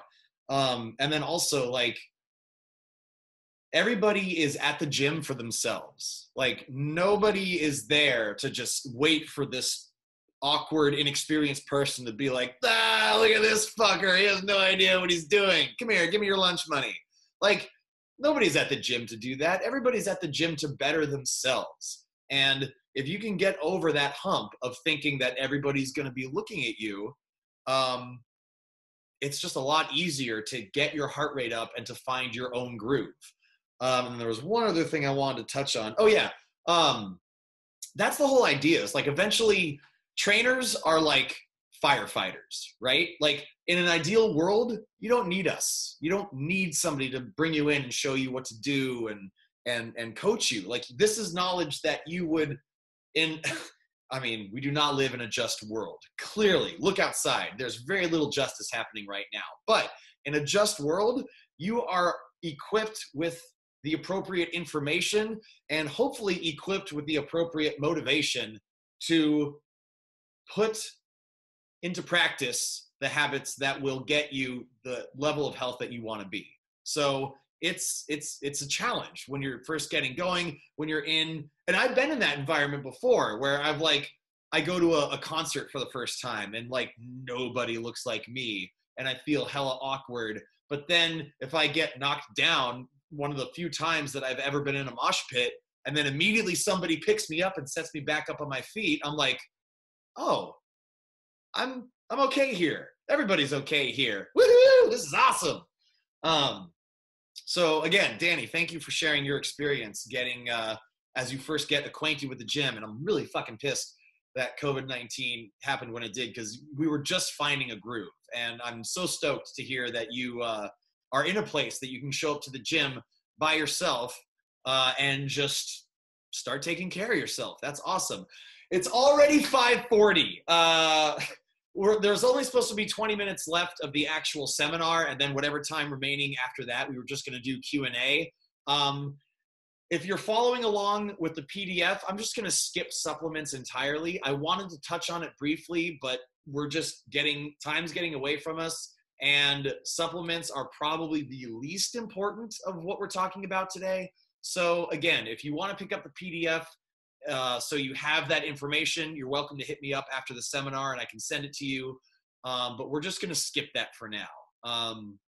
And I'm sorry about that, but we have already talked about a lot of good shit today, and we have some more good shit to get to before we call it a day and before we get to Q&A. So again, apologies on that, but I'm super happy with what we've covered so far, and supplements, that can wait for another time. I do want to get to part 7 now, debunking myths. And I'm going to go through these kind of quickly, unless somebody stops me in the chat to ask to elaborate on something. Fat doesn't make people fat. Like, saturated fat is bad for you. Trans fats are bad for you. But the fact that there is this essential thing in food called fat that people need that makes for an incredible fuel source, which is, believe it or not, probably 50 or 60% of my diet is fat, if not more than that. I just know the right kinds to eat, and I know how to use it as fuel. My body's conditioned to use fat as fuel rather than sugar or carbohydrates. So the short version is I'm on this kind of modified keto diet, which is short for ketogenic, which means my body uses body fat as fuel as its primary source. So it sucks that just the term fat has this stigma surrounding it, and I just wish that wasn't a thing anymore. So the first myth, fat doesn't make people fat. Overconsumption and unnatural ingredients make people fat. Like eating too much and eating the wrong things. That's what makes people fat. Technically, a bag of sugar is fat-free. You could literally slap a sticker on the side of a bag of sugar that says fat-free, and that would be 100% accurate. In fact, I remember a time when I would go to the movies and I would get gummy worms, sour gummy worms, instead of popcorn with butter or instead of candy, because I thought I was making a smart decision because it was fat-free. So I once too subscribed to that same myth. Not the case.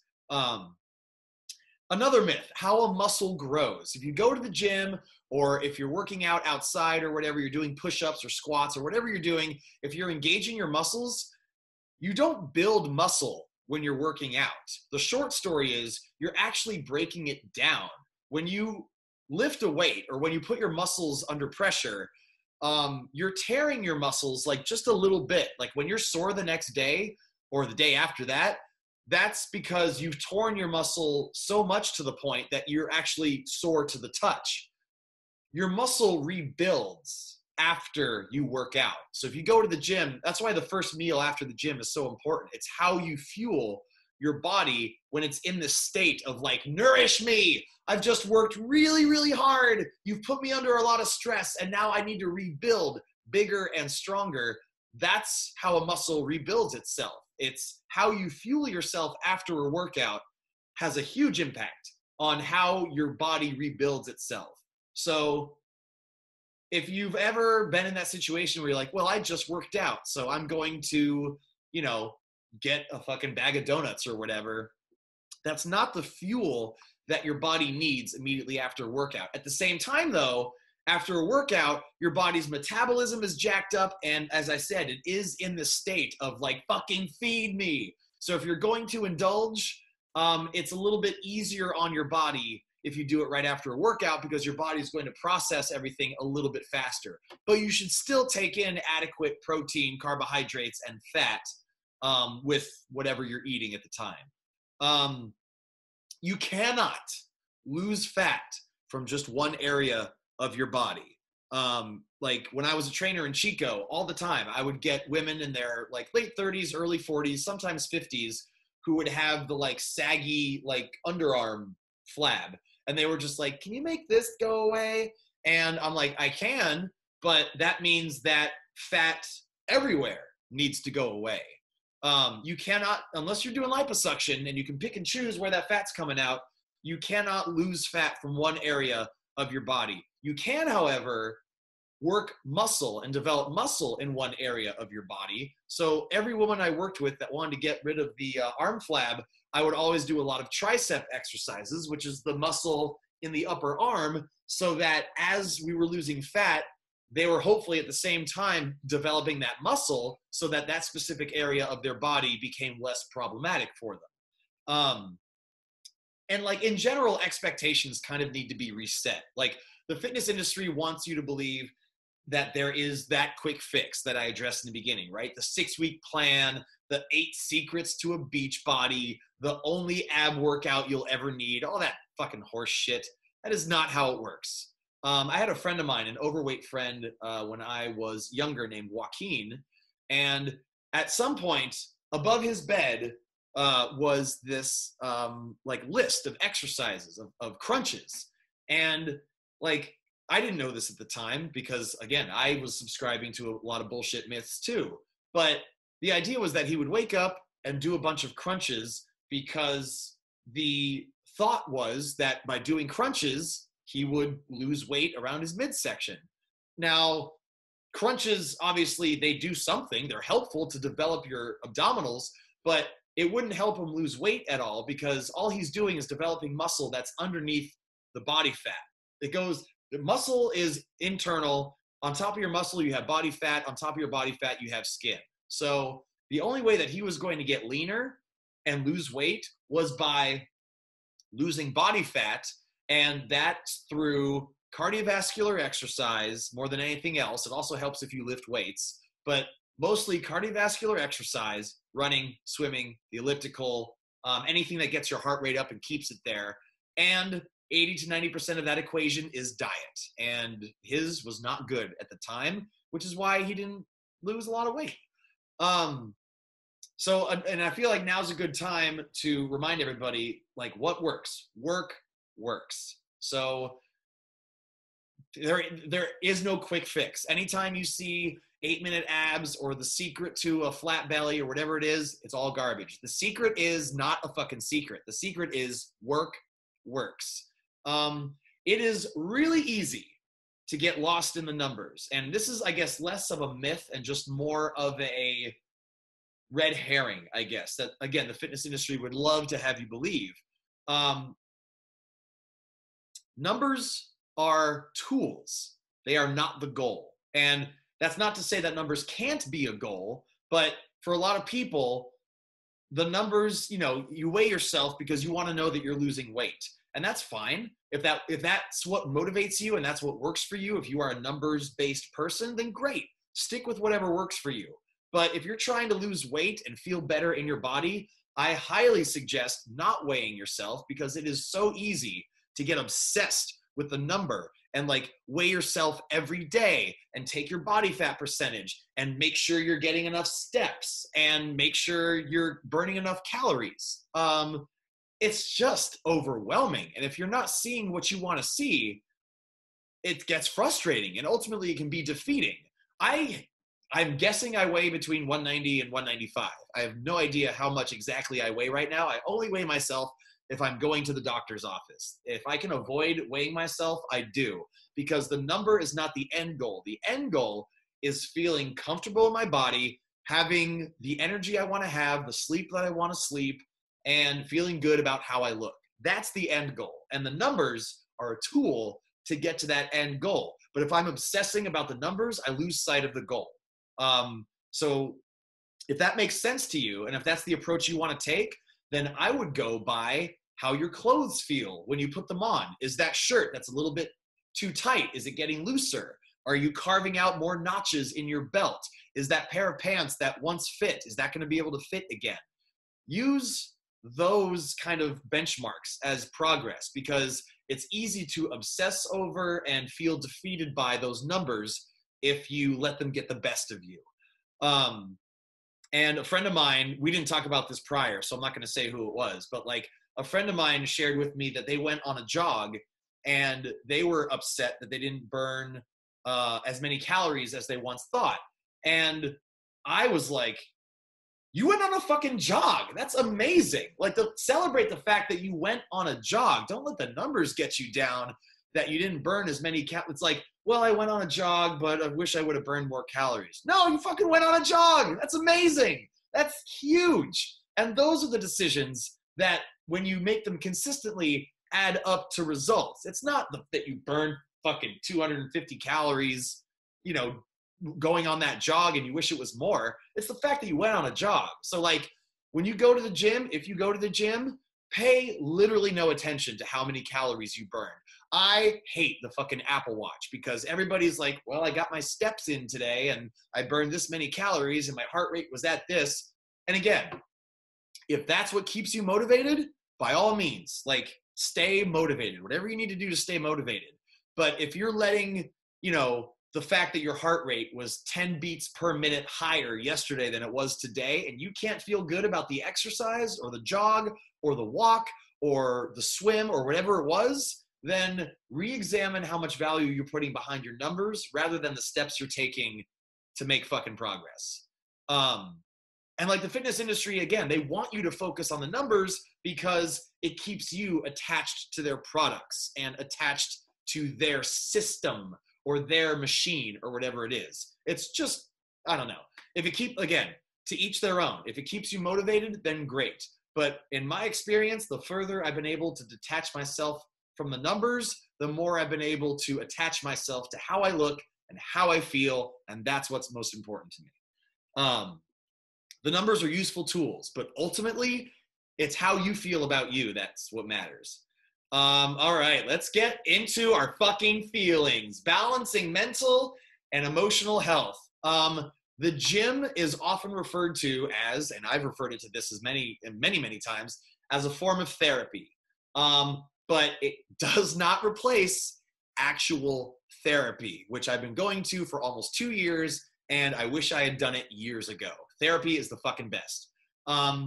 Putting your body to use, not just in the gym, but anywhere, can be a constructive distraction, right? Like, you can lose yourself in a workout. You can lose yourself in feeling good, the endorphins. It can be a way to de-stress. It can be a place to let out aggression and frustration in a constructive and healthy way.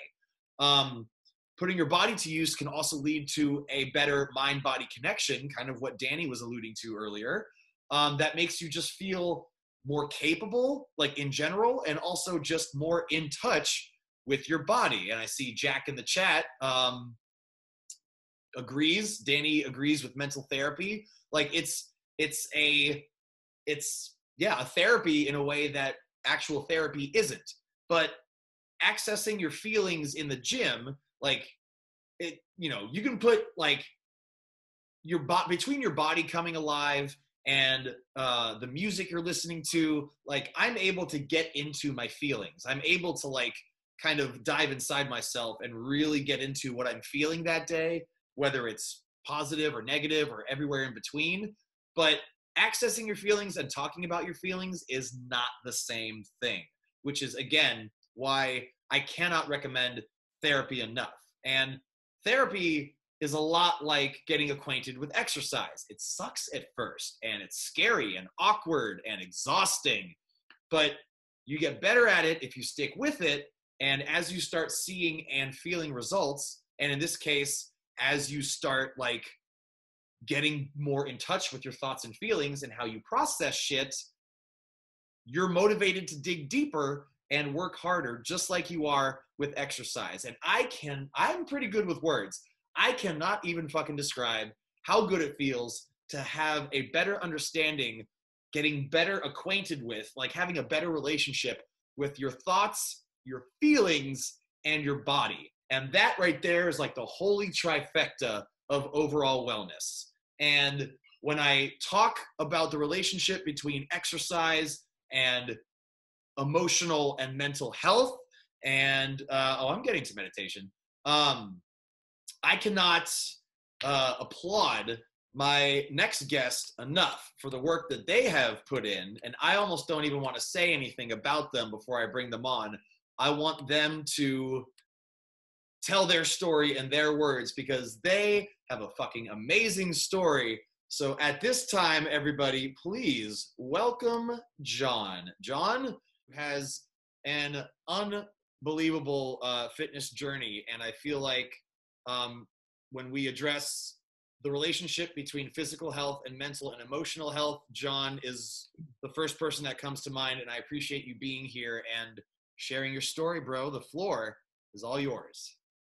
Thank you for having me. It's a pleasure as always. AJ, I was trying to, I was thinking about how long we've known each other, and it's been at least 15 years. Yeah, crazy. Yeah, and the reason why I was thinking about that is thinking about how many like ups and downs I had, how many, false starts. Well, I guess not really false starts, but, starts and then stops before ultimately, I made actual, progress. So something that I don't really think gets touched on a lot, and I think had a lot to do with the, losses and gains that I had. Well, I guess I'll back up a little bit and actually, give some detail about, my particular story. Please. So I was overweight my entire life. Like literally, I was the fat kid. And so it's been about 3 years ago now. I was at my heaviest weight, which was just a shade under 500 pounds. And through a lot of really hard work and through some amazing people, and I've told them this a million times, and I will continue to tell them this, AJ, through his amazing and undying support. Now I have lost a total of 257 pounds. So half I've the actually, man you used to be. literally half the man I used to be. Thank you. Right now I'm about, like AJ, like I really don't weigh myself anymore. I kind of go based on how I feel and how my clothes are fitting, because the scale really is, it's an arbitrary number. And so right now, I mean, my body sits comfortably around like the 230, 240 range. So I've actually lost more weight than I weigh. So, which is still just mind blowing. But something that I don't think gets touched on enough is the mental aspect of weight loss and fitness. There's the big, with me, again, I was almost 500 pounds. That takes a lot of time and a lot of effort to get there, and just effort in the complete wrong direction. And again, like I said, I gained and, I lost and gained several times before this point, and it wasn't small amounts. It wasn't 20 or 30 pounds. I'd lost 100 pounds before this and gained back 110 pounds. And I think there were two things that contributed to me losing and then not being able to keep it off. Number one was not learning actually what I was doing as far as eating and exercise, and just how to take the weight off and keep it off. Something I was doing is what a lot of people do. They go to nutritionists and trainers and then have them do all the work for them. That's good. You need that. You need that other voice inside your head, kind of over your shoulder, that that cricket on your shoulder telling you, you are doing the right thing and guiding you in the right direction. But at the same time, I think you also need to understand why you're doing the things that you're doing, why you're following these meal plans, why you're eating the things that you're eating, why you're not eating the things you're not supposed to be eating. So that's one, is, lack of education. And number two, and the big thing, is not really understanding the emotional and the mental aspect, how you got to where you are in the first place. And if you don't recognize that, you're just going to end up right back there. And that's where, you know, weight loss and fitness, it's not just physical, it's mental and it's emotional as well. And being healthy, being in better shape, it definitely improves your mental health. Um, but it's not everything. Again, you have to understand how you got to that initial point where you decided, hey, I'm not happy here, I need to change. What got you there? You have to understand that. You have to look at that. And if you don't do that, then you're kind of only doing a small fraction of the work, and you're going to make it really, really difficult to make those changes permanent. Well said. What were some of the biggest hurdles when you first started? Because I mean, talk about like, I'm sure you were looking at the end goal, looking where you wanted to be, and then looking at where you were at and just being like, how the fuck? Yeah, no, it's overwhelming. How did you face that? How did you you know, show up for that challenge? Yeah, and this has been touched on a lot. You know, the gym, walking into the gym. I'm in a unique position where I've been the 500-pound guy in the gym that thinks everybody's staring at him. And then I've also been on the complete other end. I've also been the guy, you know, in the weight room, you know, I walk in, you know, everybody parts and, you know, deadlifting 500 pounds and throwing things around and screaming. I've been on both ends. I've been the guy that thinks everybody's judging him. And I've been one of the guys that all the other people, all the other newcomers, all the people that are, you know, new to this environment think, oh, these guys are judging me and, you know, making fun of me. Number one, it's like you said, AJ, everybody there in the gym is there for themselves. You know, we're all there for the exact same reason. And that's not selfish, by the way. That's not selfish at all. That's prioritizing yourself. Right, exactly. We're all there because we got up in the morning and there was something about us that needs to be improved, whether it's just, you know, our mental health for the day because we need that, you know, we need that fix. We need that just that endorphin rush, or, you know, we're working on a project, you know, being ourselves. Mm-hmm. And there, you know, there are those exceptions to the rules, but for the most part, you know, the big jacked up guys in the gym are not paying attention to you. They're not the least bit concerned about what you are doing. So again, I've been on both ends of that. And yeah, you know, initially it was really, really overwhelming. And I just had to break it down. Instead of looking at the big picture, you know, when I was 500 pounds, I mean, I had a goal weight in mind. And, you know, eventually it was 260 pounds. I don't know why I came up with that arbitrary number.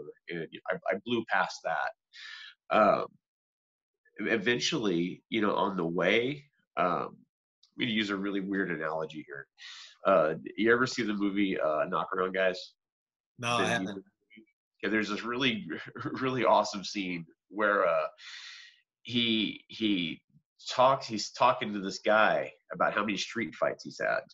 He says he's had 500 street fights because when he was a kid, he came up with the number 500 in his head. He wanted to be a tough guy, and he came up with this 500 number in his head. If he had 500 street fights, he could consider himself a real tough guy. But on the way to 500, that stops being the point. Being a tough guy stops being the point. So sort of the same thing. You know, I had this, again, like this arbitrary number in my head. I wanted to weigh 260 pounds. And for some reason, I got in my head, you know, when I got to 260 pounds, I would feel good. I would look good. I would be healthy. Sometime before I got to that point, getting to 260 pounds was not the point anymore. It was just continuing to feel good. It was just continuing my progress. And that was really the main thing. So initially, yeah, it was really overwhelming looking at just how far I needed to go. I mean, it was literally like, you know, standing at the starting line of a marathon and, you know, looking way over the horizon and trying to see the finish line. You know, you just couldn't do it. So I just sort of had to break it down and stop focusing on things like, you know, off-scale victories. People that gets thrown around a lot. You know, victories have nothing to do with that arbitrary number on the scale. you know, some days it could be just something as small as, look, I got up and went to the gym today. You know, I did that. And it's, and then, you know, talking about cheat meals earlier, everybody's going to find their motivation in different ways. And there's no one thing that works for everyone. You know, again, we've talked about the gym, and you kind of touched on it a little bit. You know, we're sort of conditioned to think, you know, if we're going to get in shape, if we're going to be healthy, the gym is the only way to do that. It's not. You know, it's for some people. For me, AJ, for me, the two things that really did it for me was the gym, was lifting, and Brazilian Jiu-Jitsu. Those were the big things for me. Those aren't going to work for everybody. Right. You know, I have a friend who's starting out even larger than I was. He hates going to the gym. He just absolutely hates it. So he has to find something that's going to work for him. For him, and this ties back into the mental health aspect, for him, going to the gym is, from a mental health standpoint, it's not a good thing. It's not a good thing for him. So if a part of your routine is not making you feel good mentally, if it's not contributing to your positive mental health, something might need to change. You know, there's no one thing that's going to work for everyone. You know, you have to find the formula that's going to work for you. And all of that, it needs to work synergistically. You know, it has to contribute to your overall, to your goals of being physically healthy. But again, you cannot neglect the mental health aspect of it. You know, if going to the gym, if you cannot get past that, okay, everybody's looking at me, everybody's staring at me, then you might need to find something else. Don't just, you know, leave that spot in your repertoire blank. Just say, okay, well, I can't go to the gym, so I'm not going to do anything. Find something else to put it there. And we're going to touch on that briefly here, because adjusting to COVID-19 is next. Yeah. Okay. Yeah. Well, there you go. We're all having to make some adjustments right now. Right. And you know, adjustments can always be made. You know, there's no one thing that's going to work for everyone. And again, life throws us all sorts of unexpected things, you know, where we have to adapt, you know, and this is a perfect example of that. Yeah. You know, so again, the mental health aspect gets overlooked so often. You know, how did I get here? What led to me making these decisions? And another thing I think that derails a lot of people is, again, perfect example right now. I'm sure that there are plenty of people that had a lot of momentum built up going into this. They're nailing their diet, they're nailing their workouts, and then this whole thing hits and it just throws everyone into this tailspin. It completely disrupts our routine. And I'm sure that there are a lot of people, obviously, you know, they can't go to the gym. Their nutrition, their diet, and everything else has been affected. Because you have a couple of bad days or because you have a couple of bad weeks, that is absolutely no reason to say, fuck it. You did not fail. You absolutely did not fail. Because you fell off the wagon for a little while, because you fell off for your routine, because you got burnt out, because you got frustrated, because life happens, does not mean you failed. Because you fell off for a while does not mean you cannot get back on. You know, fitness, being healthy, you're never done with it. You know, you're never finished. I don't remember which comedian, but you know, it's like somebody would look at somebody like AJ in the gym and be like, why are you here? You're done. You're finished. You're game over. Achievement unlocked. That's not a thing. It's never over. You know, you're never done. It's an ongoing thing. Again, you know, I've taken myself to 500 pounds to a comfortable body weight, you know, 230, 240 pounds. Doesn't mean I'm done. You know, if I'm done, if I act like, okay, well, I'm finished now, I'll just go right back to where I was before. I know, I've seen me do it. You know, you're never done. So that's another thing. You know, if you, for whatever reason, you know, a situation like, you know, this whole COVID thing that we're all dealing with, or just life, you know, you get burnt out, things happen. You know, maybe your mental health wasn't great. So maybe you ate like shit because you fell back into that old habit where, you know, you feel bad, so I'm going to eat bad. It's that quick rush, you know, because you fell off your plan for a while doesn't mean you failed. You know, if it happens, you know, don't beat yourself up and think you've gone too far off track to get back on. That's never a thing. And forgive yourself. Exactly. That's a big thing. The ability to, I mean, you're human. You have to be able to forgive yourself. Well said, man. I you know, I want to move on, but do you have any final words before we tackle the last two parts of the seminar here? And we are going to be touching, actually, I got a couple things here on things that you mentioned, and I'm really glad you brought them up. But any final words for anybody who is, you know, going to be taking charge of their health and at one point thought they couldn't?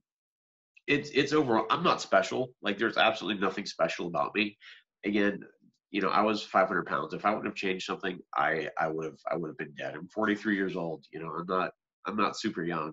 You know, if I would have changed something, I wouldn't have made it to 43. You've never gone too far down one road to turn around and go back the other way to fix it. You know, again, I'm not special. Like, I just did it, and it's really like that simple. I don't possess anything. There's nothing that I possess that everybody else doesn't. You know, if you think if you think that goal is unattainable, if you think that it can't be done, it absolutely can. There's absolutely no reason why it can't. Just don't stop. I mean, that's really it. Just don't stop. You really don't know how far you can go until you just flat out refuse to stop. Well said, man. I mean, that was beautiful. And like, people who think they can and people who think they can't, they're both right. Exactly. They're both right. John, thank you so much for sharing that. That's, again, an amazing journey, and I'm like super proud to be a small part of a big deal, because you're a huge part. You know that. Like, you have been there from like the absolute very beginning through all my starts and stops. You've absolutely been there. Again, like, you've been there through. It's been 15 years, yeah, at least. I was trying to think about it. It's been a long time, and you're more than just a small part. You know, and I've told you, I sent you that text message. There are days when I don't want to get out of bed and go to the gym, and I seriously ask myself, what would AJ Kirsch do? That is absolutely real. I may or may not have that as one of the saved photos on my phone that I refer to from time to time. Well, I love you, buddy. That was amazing. And again, just immense respect for putting in the work, and again, just being living proof that work works and there's no way around it. And you were able to make it happen. And again, I just appreciate you being so candid and honest, and he did it. But he's not done. We're never done. And we're going to get to that in just a second here. I really want to blaze through this quickly because I want to get to Q&A. We're probably only going to have time for like 10 minutes of Q&A. So I do apologize about that. We are well over the 2-hour mark at this point, but you know, as John said, we are in the midst of a global pandemic now, and all of us have had to make adjustments. Gyms are closed and it sucks. And I was freaking out because the gym was like part of my identity. Like, I was the guy that woke up in the dead of night to work out. And I like took pride in being that guy that was like, oh yeah, it's 4 a.m. AJ's probably working out already. Which, by the way, doesn't happen nearly as often as people might think. Like, I post about it on social media only when it happens. I don't post about the workouts that happen at fucking 10 a.m. So I don't think I'm in the gym at 4 a.m. quite as often as people think, but it's nice that they think that. But like, the gym was the pillar of this unshakable routine. As I said earlier at the top of the seminar, it was my top priority for so long. It didn't matter how early I had to wake up, how little sleep. The gym set the tone for my day, and no gym means a shitty day, just by default. I just felt like I was going to be lost. And since shelter in place, I'm in legit the best shape of my life. And I am as blown away to say it as you might be to hear it. But like, the adjustments that I've made working out at home with 2 fucking 10-pound dumbbells and a folding chair, that's my home gym equipment. And I've also been, you know, doing bike rides. I've been doing hikes, the pull-up bars at the park, finding a way to make those work. I have been running a little bit too. I've actually been running a little bit. And I don't quite hate it as much as I used to, but I still hate it for the most part. But I get going and I'm like, oh, this is actually not quite as bad as I once thought it was. And so I think the reason is because my body's gotten so used to working out at the gym for year after year after year. And now I'm actually using it with body weight exercises, with running, with hiking, closer to a way that a body was built to be used, like as a unit, not just doing a bench press or a squat. And so I think my body was ready for a change, and I wasn't nearly aware of that change until I started seeing these results. Now, again, exercise is only 10 to 20% of the equation, so I really had to zero in on my diet as well. But I was just like, if you had told me that the gyms were going to close and I would be in the best shape of my life, I would have laughed in your face and probably also cried a little bit, because that's how much I thought I relied on the gym. And it is seriously empowering to know that I can adapt my routine in a way that my body's like, oh my God, this is even better. Like, I don't know that I'm going to go back to the gym more than 1 or 2 days a week once gyms reopen again. I'll probably hang on to my membership for when I'm like traveling, but like I don't plan on adjusting the workouts that I'm doing here at home and on Twitch, which I'll get to in a second. I'm probably going to keep those up long after gyms reopen. And also talking about mental and emotional health, I've gotten into meditating, which I've never been into before. I always thought it was this like hippy dippy bullshit where it's like, I don't want to sit still for like 5 or 10 minutes. Like I want to be up and doing stuff. But to be honest, like between shelter in place happening and then like going through some personal shit, I was just kind of like, you know what, the time is right. I think I'm going to give it a shot. And the time was right. It just spoke to me. It did something for me. So, and if, like I said, if meditation is not your thing, then that's totally fine. Maybe you just try it one day and it either becomes your thing or it stays not your thing. It's not a big deal. But I advise people, don't clear your mind. Don't not think about anything. Like, because whenever somebody told me to clear my mind or not think about anything, I immediately thought about everything I didn't want to be thinking about. So I'm like, great, asshole. Now I'm like sitting still and I'm stressed. So my advice, if you want to give it a shot, is do just that. Just sit still without any music or screens or distractions, as few as fucking possible, and just give yourself permission to think about whatever you want to think about, to feel whatever you want to feel. Because if your experience is anything like mine, and it may not be, but if it is, you will realize that you can let shitty thoughts and negative feelings find you, let them do with you whatever they're going to do, and then they're just going to fucking move on. And you're still going to be there, and you're still going to be fine. You might even get better at dealing with those thoughts and feelings that at times can be challenging. So again, I'm just throwing it out there as something that's worked for me. Maybe it'll work for you. If you want to try it, great. If not, I don't give a fuck. Do whatever you want. This is just all just suggestions. You are in complete control of what you do and what you don't do. But again, we're just sharing our experience here, and meditating has been a highlight of my recent experience. So it might be one for you as well. And as I was saying, like these workouts that I'm doing at home, I stream them live on Twitch. In fact, Levi Shapiro, a fellow NorCal pro wrestler, he's been doing these with me, both online and in person, where I get a deck of cards, and every card has a numeric value, and that's how many repetitions of an exercise we do. And I call it Big Deck Energy because we use a deck of cards. And it's like I'm building a fun community online. It scratches the performer itch because I'm on camera in front of, 15 to 20 people, maybe 25 people. I can't even see them, but I know they're there. And I never thought I would be doing that. But thanks to COVID-19, all of us have had to adapt and get creative and find ways to continue to prioritize our health and well-being in a way that we didn't think we would have to. And humans are nothing if not adaptable. We're the most adaptable creatures on the planet. So I understand the challenge if COVID-19 hits and then all of a sudden you're just like, fuck, what am I going to do? And you might still be like, fuck, what am I going to do? And my answer is do something. See if it works. Like, just do something. Something is better than nothing. The worst workout is the workout you didn't have. So even if you're just walking around the block to shake up the monotony, to get out of your home for a little while, That's better than nothing. And it might be the break in scenery and just the mental break that you need.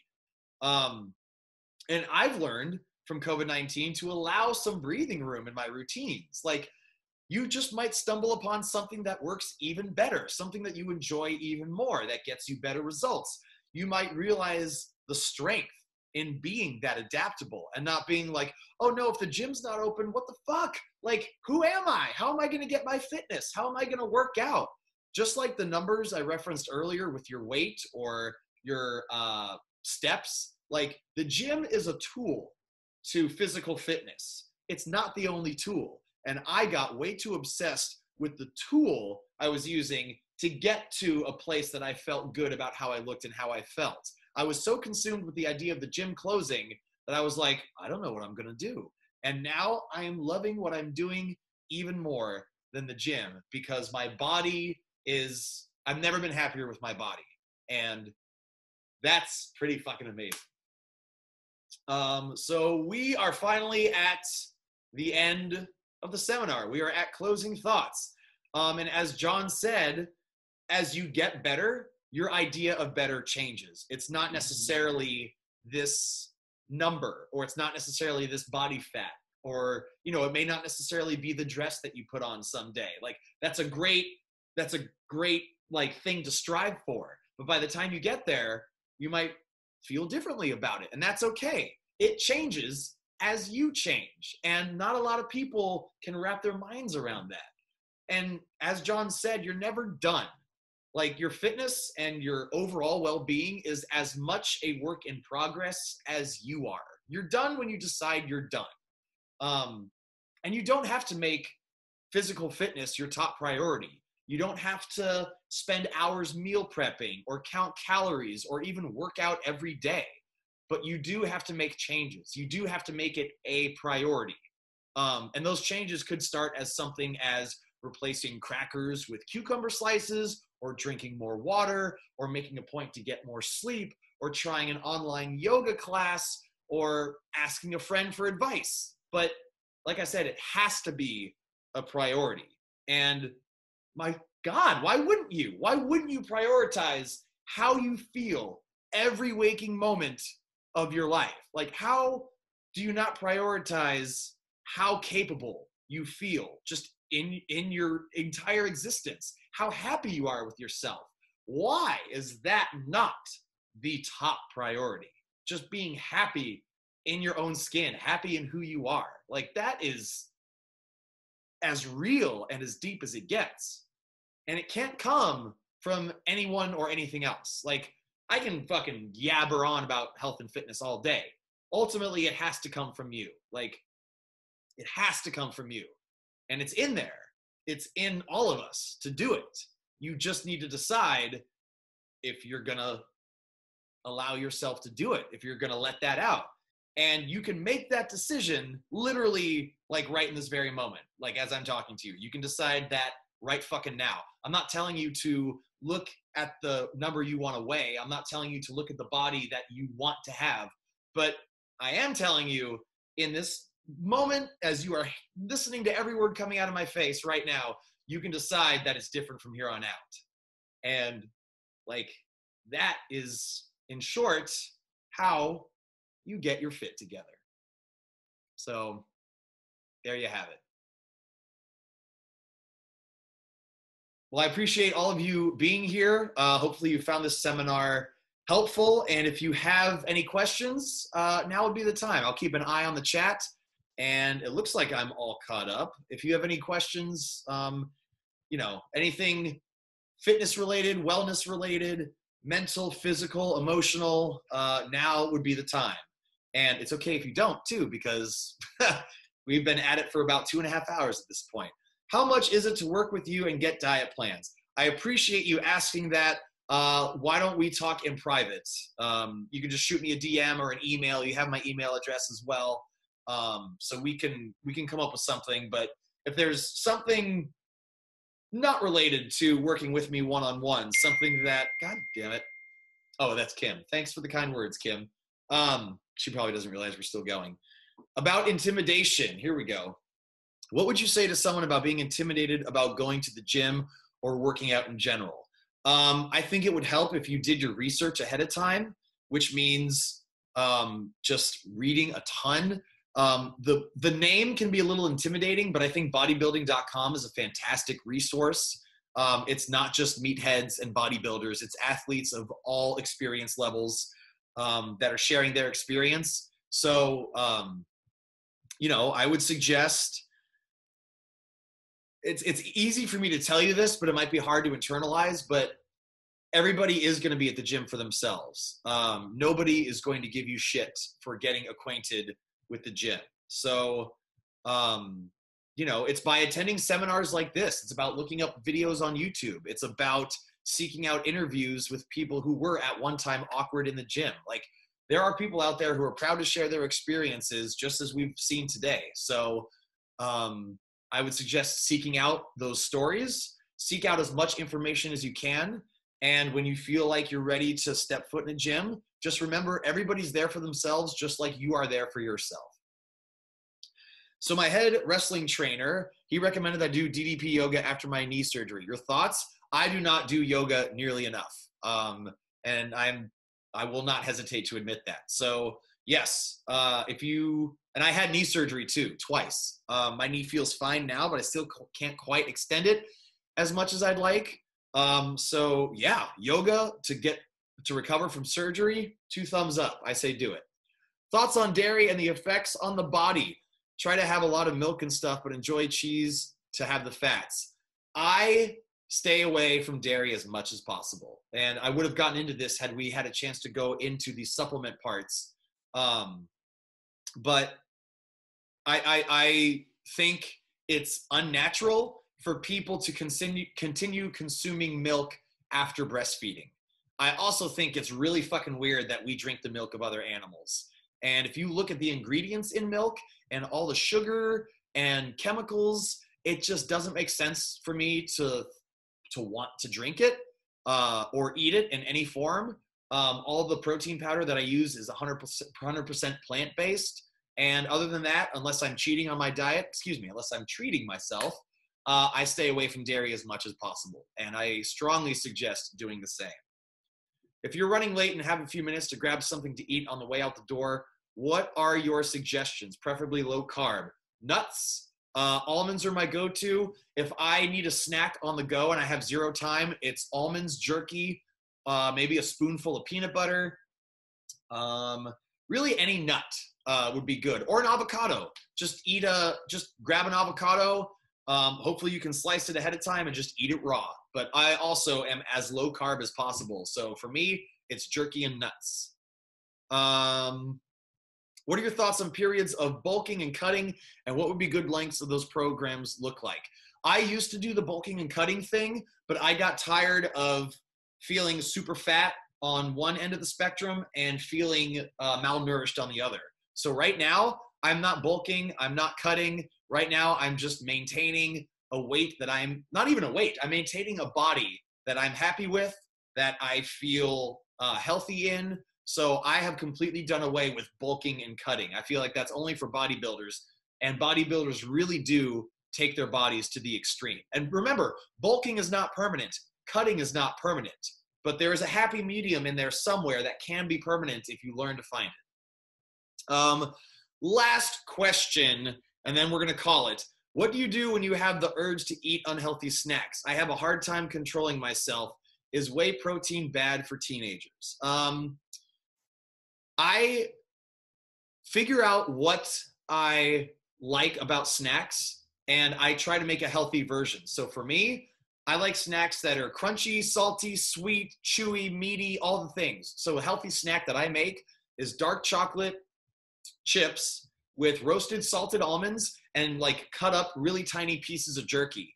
And it satisfies every craving. And really the worst thing about that is the chocolate chips. And even if they're dark chocolate, like 70% or darker, they're really not that bad for you. In fact, there's a lot of antioxidants in dark chocolate. I'm not saying go crazy on dark chocolate, but if you're gonna have chocolate, dark chocolate's the best way to do it. So make a snack that's as healthy as possible that kills your cravings. is whey protein bad for teenagers? Whey protein is based on dairy. So again, I stay away from it. If I were you, no, protein powders aren't bad for teenagers, but I would get a plant-based protein powder. Do you believe in people that get in shape have to stay the same weight range as their height? No. There are some people who are like 5'5", who are like 180 pounds, but just jacked to the gills. And there are some people that are 6'5" and 160 pounds and like ghastly skinny. So there is no one right height to weight ratio. So it's how you feel in your body. It's how you feel about how you look. So you could be 6'4" and 250 pounds. You could look like The Rock. You could also look like a bowling pin. So it depends how you carry the weight. It just depends. And again, there is no easy answer. You need to find what works for you. You need to find what makes you happy, what makes you feel comfortable. And it takes work. And as I said from the very beginning of the seminar, there is no shortcut. There is no easy answer. Work works. And if you're willing to put in the work, you will find out what works for you. And that is how you get your fit together. I will be including information on my Patreon in case you want to know exactly what workouts I do, exactly what my meal plan is, and exactly what supplements I use. I'll be happy to share that information with you on Patreon. But that's it, everybody. I applaud you for being here. I'm very grateful that you signed up because once again, this is part of how I'm making my money nowadays without being able to work as a full-time performer and actor. I'm having to get creative to find ways to keep money coming in, and you've been a huge help with that. So thank you for signing up. Thank you for being here. And as I said, if you want to work together in the future, you know how to get a hold of me. Please do. And as I said at the very beginning, before we even got into the seminar, we are stronger than the circumstances that surround us. So please keep that in mind as we continue to navigate COVID-19. We will get through this. And if you're willing to make mindful decisions, you can come out of this healthier than when it found you. So I hope that's the case for all of you. Thank you for being here. Keep calm, keep moving, and keep going, everybody. I am not letting this slow me down, and I hope you are not letting it slow you down. And at this point, I'm just going to start talking in circles. So until next time, I'm AJ Kirsch. Take care, y'all.